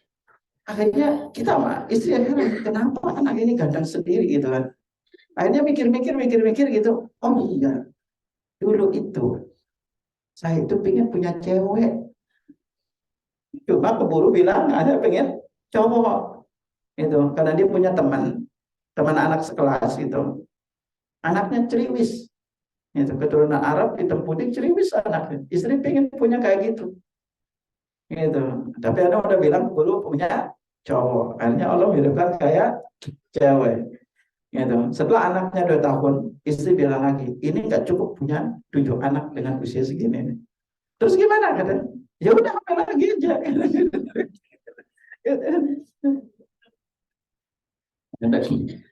Akhirnya apa? Mikir-mikir. Lalu Anda baca tuh hadis ini. Gitu. Salah satunya apa? Nabi katakan kalau punya 3 anak perempuan, dididik soleha, dikasih makan jeripaya dari hasil jeripaya kita, itu akan jadi benteng dari api neraka. Anda bacain hadis itu ke istri, ya udah berarti kali ini kita minta cewek aja gitu. Ya udah kita minta cewek. Hanya berdoa, ya Allah, karena udah punya anak 2 cewek, genepin agar 3 cewek. Akhirnya apa? Positif hamil. Pas dicek cewek. Pas dicek cewek gitu. Akhirnya karena punyanya anak kelima dan keenam itu dalam anak keenam istri udah berat kondisinya karena usia jaraknya itu kan kejauhan. Akhirnya ambil keputusan cukup pahit, yaitu di steril. Ya, karena kondisi terakhir hamil itu. Gitu. Maka sampai sekarang tapi masih nyesal kadang-kadang pengennya punya 7. Gitu. Nah ini makanya dari itu ini sering isi doa temanya agar doa terkabul. Di banyak tempat ada yang isi tema agar doa terkabul. Nanti kalau mau kupas tema ini kita butuh paling tidak 7 kali pertemuan karena ada 7 penyebab atau langkah untuk doa kita dikabulkan. Gitu. Nah ini ya, jadi berdoalah dari awal. Ini karena kalau kita tahu seperti ini enak punya gitu. Minta aja. Anak cowok gimana Ustaz? Kalau anak cowok, karena anak cowok itu gak banyak dijelasin keutamaannya. Anda juga heran kenapa? Masya Allah. Karena kenapa? Generasi itu baik tidaknya itu dari perempuan. Ya. Islam itu udah begitu menempatkan perempuan itu begitu luar biasa keutamaannya. Makanya durhaka kepada ibu, dosanya lebih besar dibanding durhakanya kepada bapak. Durhaka suami ke istri itu berkali-kali lipat dosanya dibanding durhaka istri ke suami. Apalagi kalau istri 1 udah usia, 2 keluarganya semua meninggal dan hanya bergantung kepada suami. Lalu di sini suami durhaka, sudah dosanya berkali-kali lipat. Lalu kepada siapa nanti? Dia udah sama dia lama sampai usia tua berharap sampai itu. Tapi kebanyakan bos kalian, wanita itu kalau suami meninggal dunia itu umurnya lebih panjang. Itu. Kenapa usianya lebih panjang? Mungkin bebas dari beban hidup. Makanya para janda itu umurnya lebih panjang. Itu lebih awet muda. Tapi kalau bapak-bapak istrinya duluan meninggal, kalau dia nggak nikah lagi, cepat meninggalnya. Makanya ibu kalau punya bapak itu lebih suruh menikah. Ya, karena apa? Laki-laki itu kalau udah namanya usia, itu nggak bisa rawat diri. Lemah, bos. Masak nggak bisa, nyuci apalagi. Ya, semua nggak bisa, nyetrika nggak bisa. Makanya laki-laki itu lemah sebenarnya. Dengan ibu udah terbiasa ngelakuin macam-macam lebih kuat. Itu bukti lagi kita lihat tuh. Kalau dia nggak nikah lagi, bisa dia cepat meninggal. Itu. Karena nggak ada ngerawatnya. Itu. Makanya jangan bilang maaf nih karena nanti ibu punya suami anak apa ibu duluan meninggal lalu suami belum, jangan larang suami menikah. Imam Ahmad meninggal istrinya, siang dikuburin, malam udah menikah.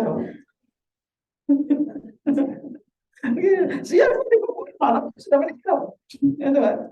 Itu sama kita ambil itu. Kenapa engkau baru istri meninggal dunia? Wah Imam, kenapa istri baru meninggal dunia lalu engkau sudah menikah? Apa kata beliau? Aku tidak ingin berlama-lama tidak di atas sunnah Rasulullah SAW. Ya karena berkeluarga itu adalah ibadah. Apalagi beliau gitu kan harus untuk menjaga beliau karena beliau harus mengisi kajian lainnya gitu. Untuk biarkan ya. Gitu. Nah ini makanya usahakan Ibu. Kalau Ibu masih memiliki waktu subuh, usahakan berdoa minta. Gitu. Makanya Nabi sampai di antara juga orang yang memiliki kedudukan penyebab diharamkan masuk api neraka itu adalah kalau memiliki 3 orang anak yang belum balik meninggal dunia. Gitu. Nabi katakan mandubi datala minal walad min auladihi ma lam yablughul hinta. Siapa saja yang menguburkan 2 anaknya karena meninggal dunia yang belum balik, maka dia akan penyebab diharamkan masuk api neraka. Lalu ada wanita yang datang, bagaimana kalau 2 Rasulullah 2 juga? Dan kami tidak bertanya tentang 1. Nah ini makanya usahakan ya, berdoa. Kenapa kok? Maksud anak perempuan yang disebut, karena merawat anak perempuan kan lebih susah, lebih berat merawatnya. Ya, karena banyak hal-hal yang harus dijaga. Ya, apalagi di zaman sekarang ini. Itu. Karena nafkah yang diberikan kepada perempuan juga lebih banyak. Ya, karena perempuan itu sampai dia menikah itu masih menjadi tanggung jawab orang tuanya. Ya, wanita itu banyak kena, yang lain beda dengan anak laki-laki. Bapaknya akan diminta tanggung jawab, itu lalu kakaknya, lalu belum suaminya, ya, belum adik-adiknya juga, karena juga tanggung jawab kalau misalnya bapaknya itu meninggal dunia. Karena nanti siapa yang berhak untuk menjadi walinya? Ini wanita ini gitu. Makanya kalau seorang bapak memiliki anak perempuan lalu dia segera menikahkan anaknya, bapaknya udah lepas tanggung jawab. Dari sisi dosa, yang tanggung dosanya siapa? Suaminya. Itu. Makanya di sinilah wanita itu jauh lebih gampang masuk surga. Ibu-ibu, jangan misalnya menyangka nanti dengan ibu rajin salat tahajud, lalu rajin puasa sunnah, ibu akan lebih cepat masuk surga. Enggak, Bu. Bukan itu. Semua orang itu bisa rajin salat malam. Semua orang itu bisa rajin puasa. Tapi yang benar-benar memiliki kualitas iman dan ilmu adalah yang paling taat sama suaminya. Karena ketika ibu lihat, Nabi katakan, ibu hanya lakuin 4, nggak usah banyak-banyak dia bilang, hanya apa kata Nabi? Salatul maratu khamsah. Kalau istri sudah sholat 5 waktu, bukan tambah wajib loh, sholat 5 waktu doang. Enggak dibilang tambahin sunnahnya, wajib. Washomat syahwa puasa Ramadan, enggak dibilang tambah puasa sunnah. Wahasanat farjaha, jaga kehormatan dirinya, dia tidak berbuat zina. Para ulama jelaskan sini. Lalu yang keempat apa? Ta'at ba'la, taat sama suami. Hanya lakuin 4 ini kata Nabi. Ilalah dikatakan kepadanya, udkhulil jannata min ayyi jannati syi'ta. Masuk surga dari pintu mana aja kamu mau. Enggak banyak, Bu. Makanya wanita itu, istri itu lebih gampang masuk. Enggak gampang masuk, tapi juga gampang masuk. Enggak usah gue banggain ibu rajin sholat, enggak usah gue banggain rajin puasa, sering umroh haji. Enggak disebut haji loh sama umroh. Enggak disebut di sana, enggak disebut haji, enggak ikut disebut haji. Enggak disebut rajin baca Quran, enggak, Bu. Itu, ya. Enggak disebut semua itu. Tapi apa? Yang 3 itu paling gampang. Benar ya, Pak? Ini kan dibuat urutan tuh, Pak. Dari yang gampang, sholat udah gampang ya, biasa gitu. Puasa agak berat apa gampang? Agak berat dikit. Apalagi yang berat jaga kehormatan diri, ya. Lalu yang paling berat mana? Dan suami, makanya jadikan paling berat sihnya. Nggak usah banggain yang macam-macam, Bu. Ibu tak usah banggain yang macam-macam. Walaupun ibu tercatat jarang puasa, jarang ini, udah. hanya satu. Ibu fokus habisin umur ibu mencintai satu laki-laki, hanya melayani satu laki-laki, hanya bahagiakan satu laki-laki, hanya taat fokus sama satu laki-laki, jaminannya adalah itu dulu. Tapi ternyata enggak gampang. Itu enggak gampang gitu. Itulah ujiannya. Itulah ujiannya. Makanya disinilah pentingnya bagi seorang suami atau istri harus benar-benar paham bahwa berkeluarga adalah ladang amal. Enggak boleh seorang istri dan suami itu berkata dia yang paling capek. Ya. Karena sama-sama capek, tapi memang benar jauh lebih capek istri. Jauh-jauh lebih capek istri. Makanya apalagi istri itu paling gak senang ditanya kemana uangnya habis. Benar? Udah bilang istri itu udah disuruh aja makan. Gitu. Anak sekarang boy sama istri itu dari dulu pernah nanya sekali, setelah itu tahu, Masya Allah. Gitu. Anak sering sekarang bilang kepada para jamaah, para suami, kalau para kalian itu pingin wajah istri kalian kayak model, itu butuh modal. Benar gak? Butuh modal. Ini gimana istrinya nggak capek? Makanya istri itu kalau ada sering ingetin juga. Kalau terlihat sering banyak rambut jatuh, itu tanda istri kurang gizi.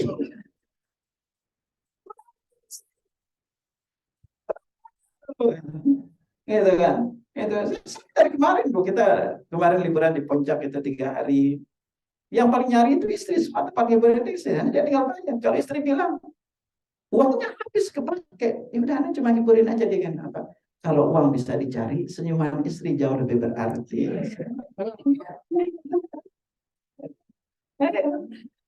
Dari kemarin pergi antara anak, udah kita jalan-jalan. Jadi anak lebih banyak jalan. Karena anak udah tahu pahalanya, sekarang sering nemenin istri belajar.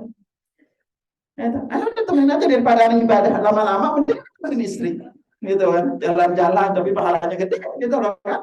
Ya, anak itikaf sholat juga apa berat gitu. Mending temenin aja istri. Karena istri itu yang dibutuhkan untuk cuma ngobrol. Kalau pengen didengar dia ngobrol. Nanti biarin aja kalau dia mau jadi. Dia dengerin aja dia mau jadi. Karena kalau istri itu ngoceh itu lepas bebannya hari. Ya, betul kan? Betul. Kalau istri itu kalau udah didengerin, itu energinya kembali lagi naik. Tapi kalau istri itu tidak dihargai, itu energinya drop. Gitu.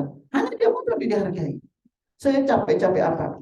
Istri itu kalau didengerin, dihargai, diajak ngobrol, udah semua itu bebannya lepas. Ya kan? Makanya itulah bahwa 95% lebih berkeluarga itu masalah komunikasi, teman ngobrol, teman diskusi, teman apa namanya jalan-jalan, itu yang paling dibutuhin. Ya, karena mau apa lagi, gitu kan? Gitu. Apalagi Anda sering sekarang bilang zaman, istri itu tempat investasi paling bernilai, paling berharga. Suami itu sakit, emang saudaranya mau merawat? Belum tentu. Orang tuanya mau merawat? Belum tentu. Ya, itu nggak mau juga gitu kan. Ya, siapa? Istri. Ya, nanti kalau semua keluarga itu meninggal dunia, yang rawatnya siapa? Istri. Selama ini mungkin diajak kongkoi, sering dia traktir. Ya, ngerawatnya kalau sakit. Apa lagi? Gitu. Maka disinilah pentingnya seorang itu paham. Agar dia benar-benar itu jadi. Sekarang kalau istri sakit, yang repot siapa? Masya Allah. Anda ngerasain tuh kalau istri sakit. Sakit itu udah semua kayak lain aja. Makanya sekarang apa? Istri itu udah Anda supply. Mau dia ini apa agar dia tetap sehat itu. Di rumah itu banyak. Nutrisi. Anda lihat rambutnya melotok, udah beli. Itu kalau melihat misalnya tangannya udah mulai kasar-kasar, kelihatan gelap-gelap, udah beli. Agar dia lebih ini. Kelihatan mukanya itu udah mulai apa namanya? Kusam-kusam. Gitu. Ya, makanya supply istri. Kenapa? Anda sadar banget kalau istri itu sehat, urusan rumah tangga itu lebih terurus. Makanya dia menyebabkan apa? Anda sering bilang kepada jamaah, kalau bidadari di rumah bahagia, urusan semuanya beres. Itu sederhana aja gitu. Ya siapa yang mau ngurus anak? Mau laki-laki bangga kuat semuanya? Nggak bisa, Bu, serius gitu. Kenapa Anda nggak pernah nanya terus ke istri? Makanya ketika belanja sama istri, dia datang beli ini, harga barang naik, ini naik. Itu suami nggak tahu kalau semua barang-barang di luar naik kan. Taunya cuma ngasih duit aja segitu, tentu habis aja gitu kan. Itu makanya karena Anda ngerti juga bahwa ngasih ke istri itu adalah ibadah paling besar pahalanya. Udah, Anda kasih aja, enteng aja. Dan Anda selalu berprinsip, dan itu ada sembilan. Ketika suami itu baik sama dua wanita, dijamin hidupnya nggak akan pernah susah. Ya, satu, ibunya. Bukan dua ini, bukan dua istri gitu. Sama dua wanita, mungkin aja kalau dia flip sama dua wanita ini hidupnya susah. Satu siapa? Ibunya. Dua istri, itu aja. Kalau dia masalah sama dua ini hidupnya susah. Cek aja. Itu siapapun, ibu perhatiin teman-teman sekarang. Anda udah sering ketemu juga dengan jamaah-jamaah yang lain ya. Anak kalau ketemu ke rumahnya, Masya Allah, itu selalu pertama lihat suami itu sayang sama dia. Kedua apa? Istrinya lalu berefek kepada mendukung suaminya begitu sayang merawat mertuanya. Mertuanya kemarin Anda pernah ngisi di sepulang keluarga dari Aceh. Ustaz, ini istri saya, itu. Anda udah bisa tebak nih. Apa? Ini semua istri yang ngurus ibu saya. Dari semua makanan apapun itu lebih tahu istri semua. Diserahin total ke istrinya. Ya Allah, rezekinya itu. Istrinya itu santun, baik sama suami. Ya kan? Ada satu jamaah lagi gitu kan. Suami itu begitu tergantung sama istrinya. Apapun sampai pakaian yang dia pakai semua itu istri yang siapin. Jadi kalau suami pakai sendiri bingung. So. Itu ibu, jadi kalau ibu masalah sama mertua, udah. Ibu baik-baik aja sama mertua. Karena kenapa? Kalau ibu baik sama mertua, itu doa ibu ke anak ini beda, Bu. Dan itu berefek kepada rezeki ibu juga. Gitu kan? Itu. Makanya kalau kepingin rezekinya lancar apa? Bantu anak suami ibu itu. Bantu suami ibu itu benar-benar berbakti sama. Gitu. Oh, Ustaz berpuasa cerewet. Ada diem aja ya. Biarin aja istrinya cerewet. Itu kalau tua cepat meninggal juga gitu. Udah ibu baik-baik aja sama ini. Ketika ibu baik, rawat mertua, insya Allah. Ya, Anda sering ingetin. Pokoknya siapapun ibu ketemu keluarga, lihat aja anak ibu tuh. Lihat aja adik kakak ibu. Siapa yang paling baik sama ibu? Nanti rezekinya Allah kasih lebih. Ya. Perhatiin aja. Dan Anda selalu melihat pola itu. Karena memberikan sedekah, kita berbuat baik kepada keluarga. Tadi kan paling besar para sedekahnya kepada keluarga. Selalu lingkaran keluarga nih, terutama istri. Ketika pokoknya siapa yang paling sayang sama lingkungan keluarga besarnya, yang sering membantu keluarganya, yang peduli sama adik kakak, paman, bibi lainnya itu yang paling Allah titipkan lebih banyak rezeki. Ibu perhatiin aja siapapun. Ibu cek di keluarga ibu. Siapa yang paling mapan hidupnya? Siapa paling selalu itu yang paling baik kepada lingkungan keluarga. Dilebih dalam. Karena ketika kita, kenapa kok rezeki saya sedikit Ustaz? Karena ketika ibu hanya fokus diri sendiri, Allah titipin rezeki untuk diri sendiri. Tapi ketika kita fokus juga dengan orang lain, Allah titipin rezeki juga untuk orang lain. Makanya paling banyak rezekinya siapa? Usaha. Kenapa? Karena dia mikirkan orang lain. Sama dengan keluarga. Gitu. Nah makanya inilah kata iman. Kita berakhlak mulia kepada keluarga ini yang paling benar. Karena kenapa? Kita disaksikan baik oleh 4 orang aja. Itu pasti masuk surga. Makanya ibu cari 4 orang tuh, rawati baik-baik dulu. Itu 4 orang aja kita kan. Itu. Dan yang paling penentu itu adalah istri. Paling penentu istri itu.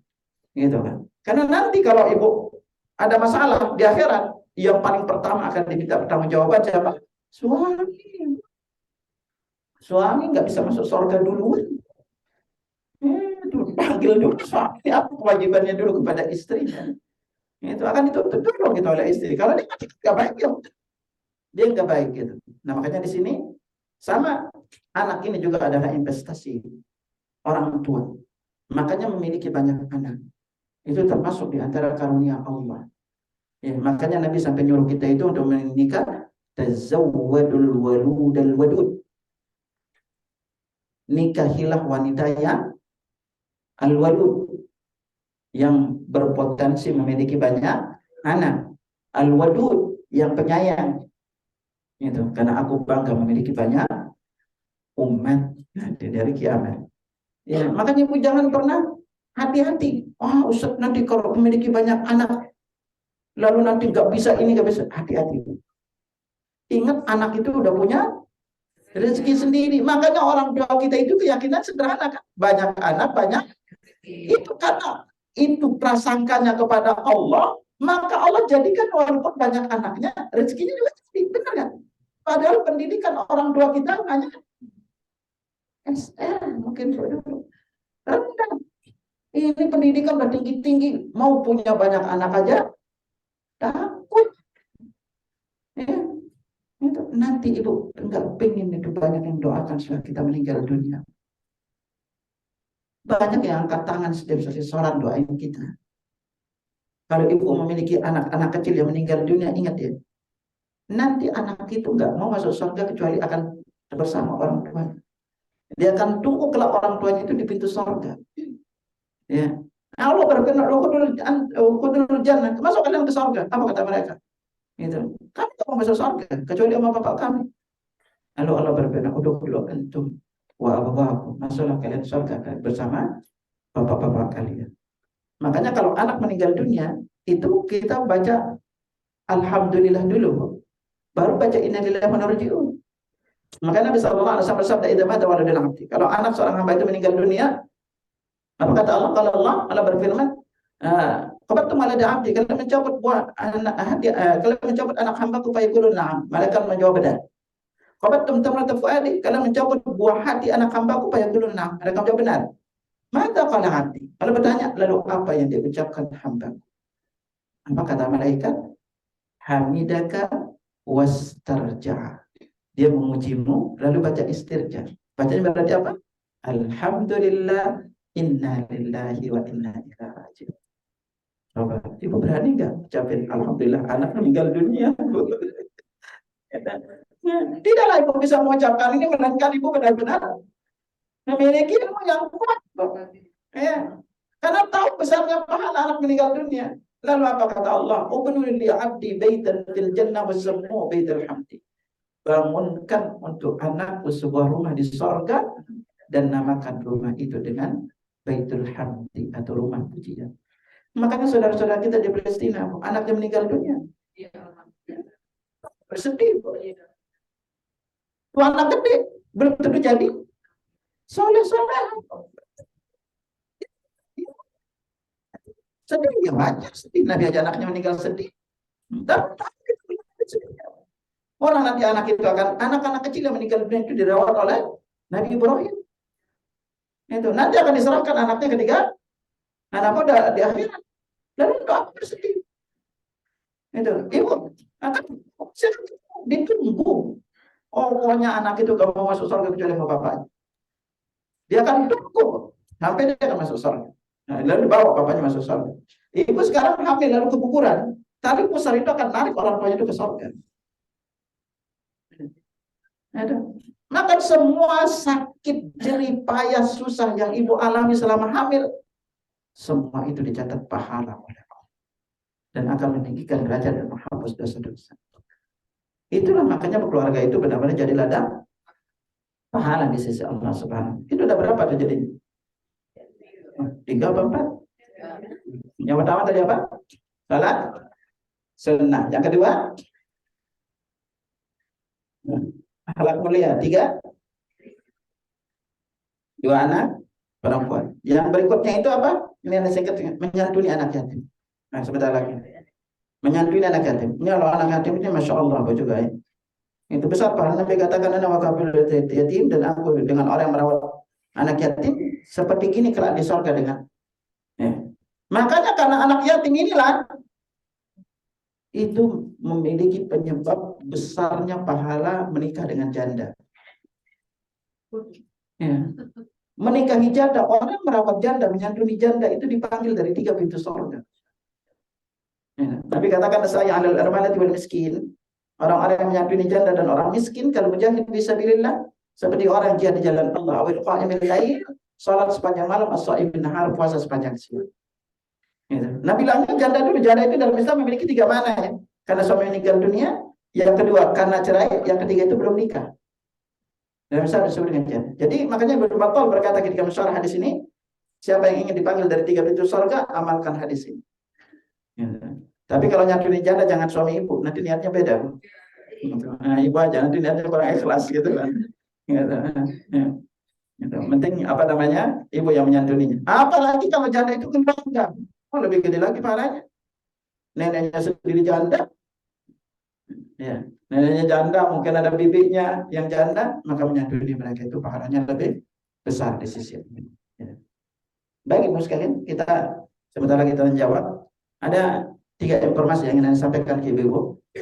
Semoga ini bisa menjadi catatan di antara ladang amal ibu. Yang pertama itu, saya tanggal 1 sampai 6 Februari itu ada pesantren lansia di Puncak. Kami ngadain setiap 2 bulan sekali. Alhamdulillah datang dari berbagai daerah. Kemarin terakhir itu ada yang dari Amerika. Saudara kita dari Amerika itu datang ke Indonesia. Itu perjalanan lumayan panjang karena beliau itu ikut. Ya. Ada yang pernah dari Malaysia, terus Singapura juga ada dari berbagai daerah. Kita 5 hari 6 malam di sana. Tanggal 1 sampai 6 Februari. Kita fokus. Kita temus temanya itu adalah meraih umur barokah, pahala berlimpah, wafat husnul khotimah. Di sini kita didik ibu bagaimana benar-benar kelak agar Allah pastikan kita meninggal husnul khotimah. Bacaan sholatnya kita cek juga dari amalan sehari-hari terutama untuk mengisi hari-hari di usia tua. Dulu kami batasin usianya 50 ke atas. Ternyata banyak jamaahnya ikut, Ustaz, jangan 50 ke atas nih. Semakin cepat kita tahu ilmu ini sebenarnya, semakin akan lebih banyak kita persiapin diri gitu. Ya, karena kalau udah tua, ini juga gitu, banyak sisi amal yang dalam buka. Makanya banyak kan teman-teman kita ambil dari usia 40 gitu kan. Dari usia 40 banyak yang ikut. Nah, ini yang pertama ya.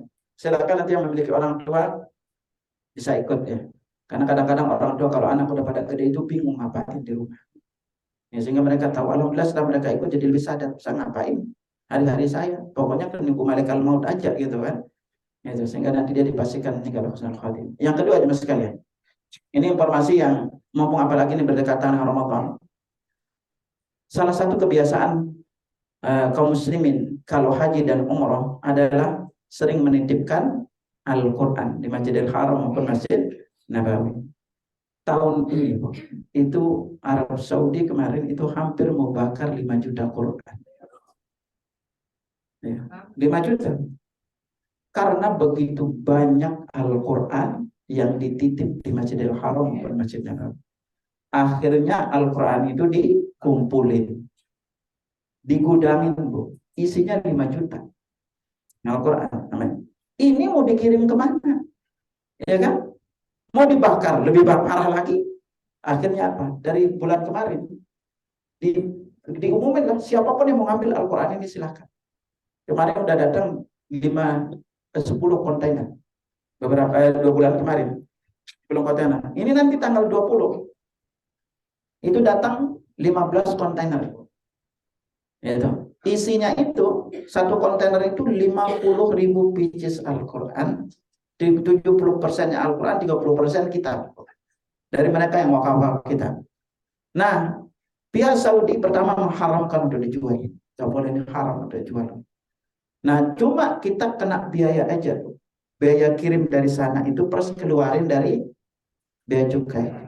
Semua biayanya itu kemarin dari salah satu teman itu yang udah ngambil ini kemarin bahkan ditalangin sampai 500 juta itu satu kontainer itu habis 50 juta. Itu kalau dikalkulasi murah banget, Bu. Dan Al-Quran ini akhirnya apa? Siapapun bisa ngambil Al-Quran. Makanya saya kemarin baru karena harus tempat, Bu. Kita butuh tempat gudang. Akhirnya kemarin Anda baru bisa ambil itu satu, kita ambil nanti tanggal 20 ini, datang semua ke tempat itu, kita ambil satu, dan kita memang biayanya itu 50 juta. Bagi ibu-ibu yang kepingin mau terlibat ikut untuk biaya ini silahkan. Ya, ibu-ibu yang mau terlibat ikat ini, karena kita mau sebar mumpung dekat Ramadan. Atau yang kedua, kita karena kita butuh biaya operasionalnya, siapapun yang mau mengambil Al-Quran, silakan infak 5.000 per Al-Quran. Ibu mau kirim kemana ke seluruh Indonesia, kita bantu kirim. Ibu infak 5.000, nanti kirimnya silakan cek berapa biaya kirimnya, kita bantu kirim seluruh Indonesia. Karena kami harus ada tim untuk memisahkan Al-Quran ini kan. Nah, karena ada yang kurang ganjil, ada yang terjemah, karena untuk packingnya itu kita angkat satu karyawan, kali itu gudang kita ini. Adapun kelebihan nanti dari infak itu kita pakai untuk sewa gudang. Bahkan kita akan bertahap, dan ini akan diminta segera habisnya 5 juta itu sebelum Ramadan. Dan bilangnya apa? Akan datang lagi segitu, seperti itu.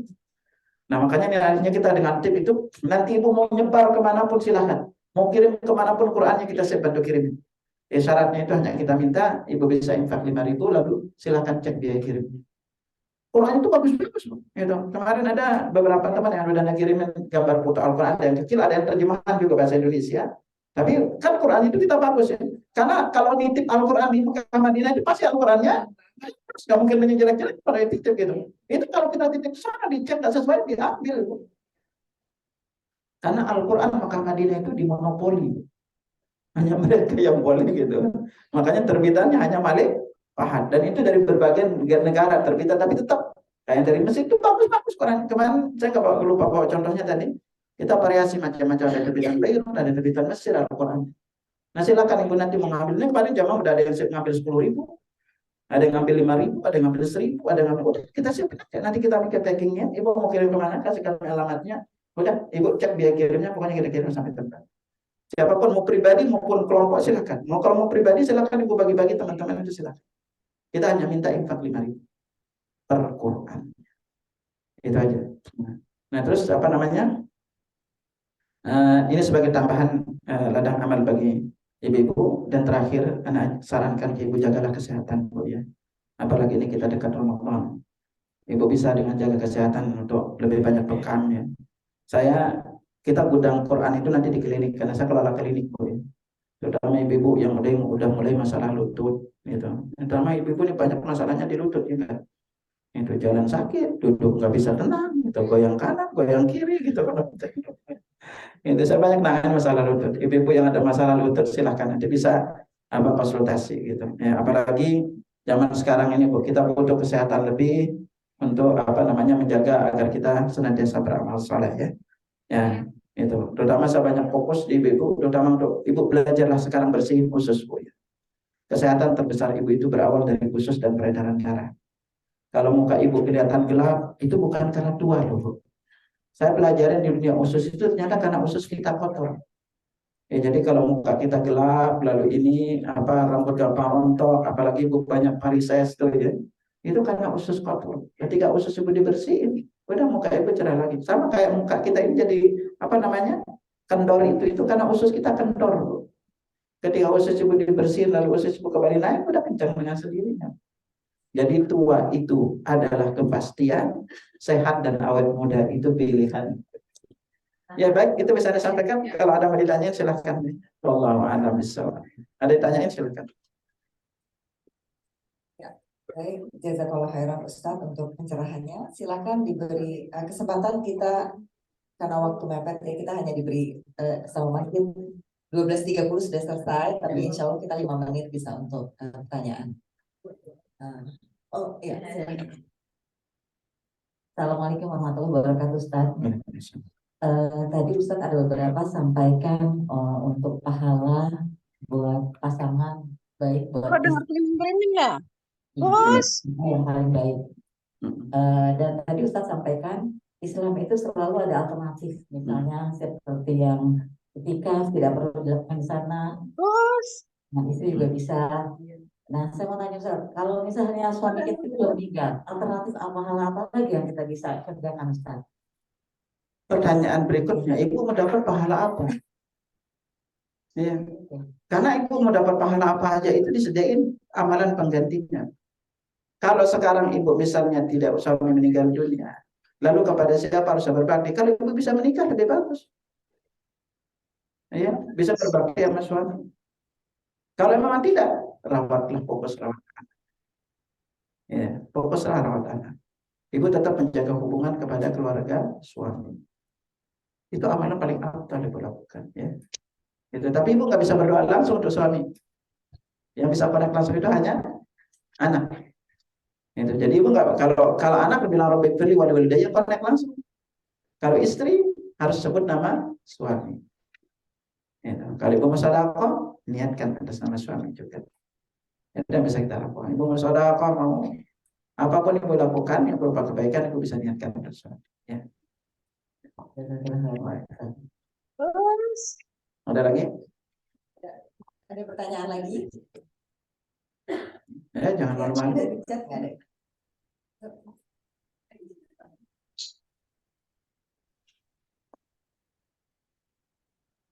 Ya, pertanyaannya Ustaz.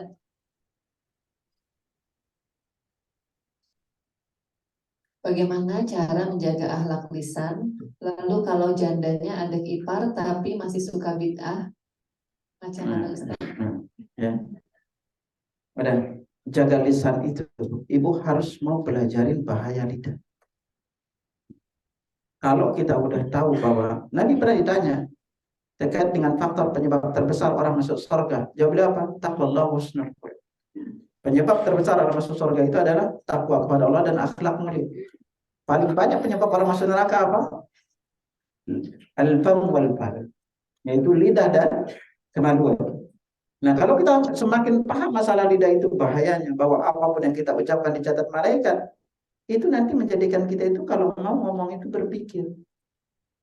Nah, ibu ngadu sakit aja bilang itu dicatat malaikat.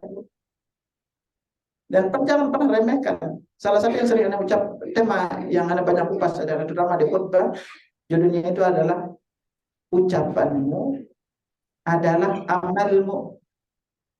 Kita banyak jelasin, karena dalam Islam itu ucapan sepele itu bisa jadi ladang pahala, bisa jadi ladang dosa. Ya, makanya jaga ini, pahami. Sampai Nabi katakan, man somatan aja. Barang siapa yang banyak diam pasti selamat. Nah, dengan kita tahu itu, kita akan jaga diri kita. Nah, kalau ada keluarga kita, misalnya yang banyak melakukan amal yang tidak sesuai dengan contoh Nabi SAW, maka bertahaplah untuk ajak dia untuk ilmu. Nah, sambil kita terus berdoa agar dia dapat hidayah di atas sunnah Rasulullah Sallallahu Alaihi Wasallam. Wallahu a'lam bishawab. Ada lagi? Ada? Masih ada?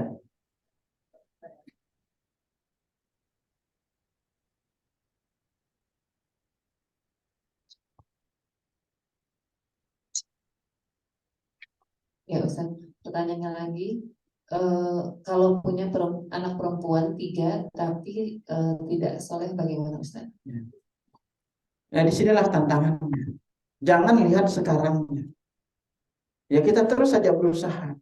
Karena bisa jadi ada kalanya dapat hidayah setelah orang tuanya meninggal dunia. Lalu Allah takdirkan dia dapat suami. Kita aja ini kebanyakan berubahnya kapan? Udah usia kan? Iya.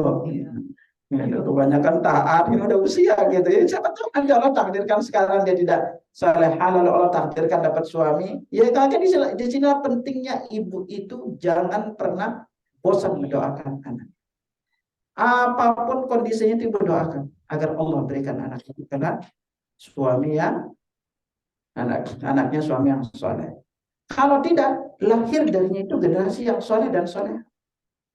Ada kalanya ibunya biasa-biasa, tentu anaknya soleh atau soleh. Kita nggak tahu. Yang penting ketika dia masih mau ibadah, berarti darinya itu udah lahir generasi yang mau ibadah. Karena kan kesolehan orang tua itu belum tentu turun. Ya, banyak faktor kan.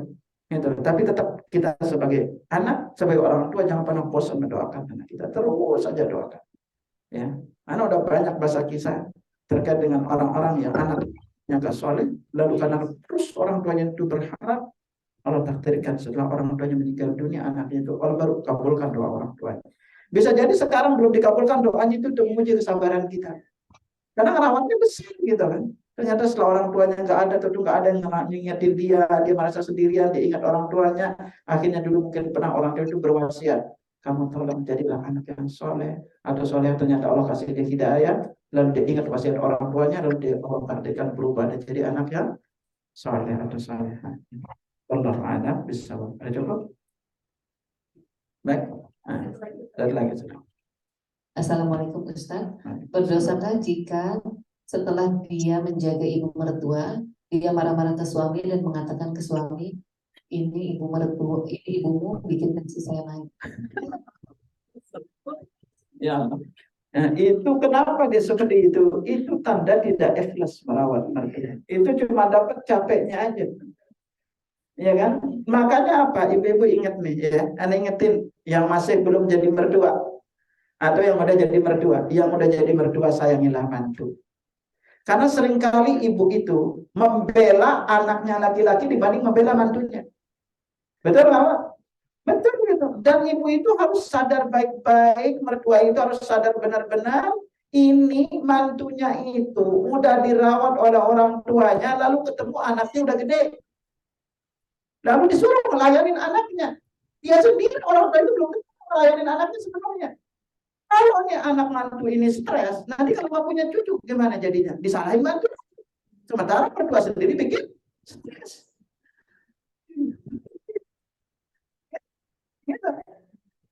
Makanya di sinilah pertama sebagai mantu doakan mertua. Jangan doain cepat mati. Ini doakan yang baik-baik untuk mertua. Bantu suami itu berbakti pada kedua orang tua. Yang kedua, sadarilah orang tua itu gitu. Orang tua itu punya karakteristik apa? Pengen dihormati. Ya, udah hormatin aja dulu kan, anak sebagai anak. Ya, toh gak lama akan bersama dia kan? Gitu kan? Itu hormatin aja, dia mau apa? Itu layanin aja dulu deh. Itu daripada nanti jadi musuh-musuhan sama apa mertua. Baik aja dulu. Ingat bikin ngesel-ngeselin mertua. Kalau ibu baik, santun, ramah, itu ada rezeki dikasih, diam kok mertua itu. Buktiin aja deh gitu. Jangan dilawan, jangan tegang sama mertua. Ya, doakan aja. Ya, dan belajar dari sekarang. Ibu nanti kalau tidak kepingin diperlakukan mertua seperti itu, persiapkan diri jangan jadi mertua nanti seperti itu juga, gitu kan. Berdoalah terus, jangan pernah bosan untuk mendoakan orang tua. Bagaimanapun, dia itu adalah bagian dari orang tua kita. Ya, orang tua ibu, karena ibu mau anaknya, apa anaknya, rawatlah dia. Ya sambil diingetin, ibu ini penting untuk kita berilmu ya. Orang tua Anda sering ingetin juga jangan terlalu campur dengan urusan rumah tangga anak. Kadang-kadang penyebab terbesar perceraian itu terjadi karena orang tuanya terlalu ikut campur. Anda sering ingetin juga para laki-laki, ingetin juga orang tua kita karena sikap ini adalah sikap yang keliru juga. Jangan mentang-mentang orang tua kita lalu kita tidak mau mengingatkannya. Perlu diingatkan dengan cara yang baik sambil kita beritahu. Maka jadilah suami terdepan juga di dalam membela istri. Jangan sampai suami istri disakitin oleh keluarganya lalu suami juga ikut nyakitin itu. Ya, itu nggak boleh bagi laki-laki seperti itu. Maka dia adalah terdepan di dalam membela istrinya sambil mengingatkan orang tuanya. Karena bagaimanapun, kalau ada sering ingatnya juga pada para mertua. Kalau istri itu minta pindah keluar dari rumahnya, keluar anak ke keluarganya, ada orang tuanya selama ini yang tinggal sama mertuanya, ini kan itu istri. Dia bisa pindah-pindah kan apa? Namanya istri pengen bebas ngerawat, memiliki, mengatur rumah tangganya sendiri sebagaimana dia juga dulu. Orang tua itu harus ngerti. Ustaz berarti ibu saya sendiri di rumah. Banyak caranya. Cari satu yang rawatnya. Kali dengan dia keluar, istri antum itu istri ibu antum lebih mertua dan yang bikin pusing. Gitu kan? Ya, biarin dia ngerawat anak pengurus rumah tangganya sendiri. Maka disinilah pentingnya ilmu agama, gitu agar jangan sampai istri harus mertua harus paham batasan-batasan dalam keluarga anaknya dan mantu juga harus paham juga seperti apa hormatnya kepada orang tua dan suaminya. Nah, sebenarnya dengan ilmu agama itu dapat menjadi lebih lapang dada. Semua terjadi karena apa? Mengaku diri paling benar. Sehingga melanggar batasan-batasan syariat. Syariat itu sudah diatur benar-benar untuk kemaslahatan kita bersama. Wallahu a'lam bishawab. Subhanakallahumma wa bihamdika asyhadu an la ilaha illa anta astaghfiruka wa atubu ilaik. Assalamualaikum warahmatullahi wabarakatuh. Alhamdulillahirabbil alamin. Jazakallahu khairan Ustaz wa barakallahu fiik. Alhamdulillah untuk ilmu yang telah kita dapatkan hari ini, mudah-mudahan kita pulang dengan membawa ilmu dan segera diamalkan juga didakwakan kepada keluarga dekat dan teman-teman, saudara, kerabat, dan sahabat-sahabat soleha kita, insya Allah dimudahkan ya. Baik, nanti insya Allah silahkan bergabung di WhatsApp Aroyan yang belum bergabung, karena di sini akan ada nanti YouTube-nya, kita akan bisa melihat kembali, dan YouTube ini bisa di-share ke keluarga kita dengerin ke suami kita. Hari ini suami kita belum dengar kan?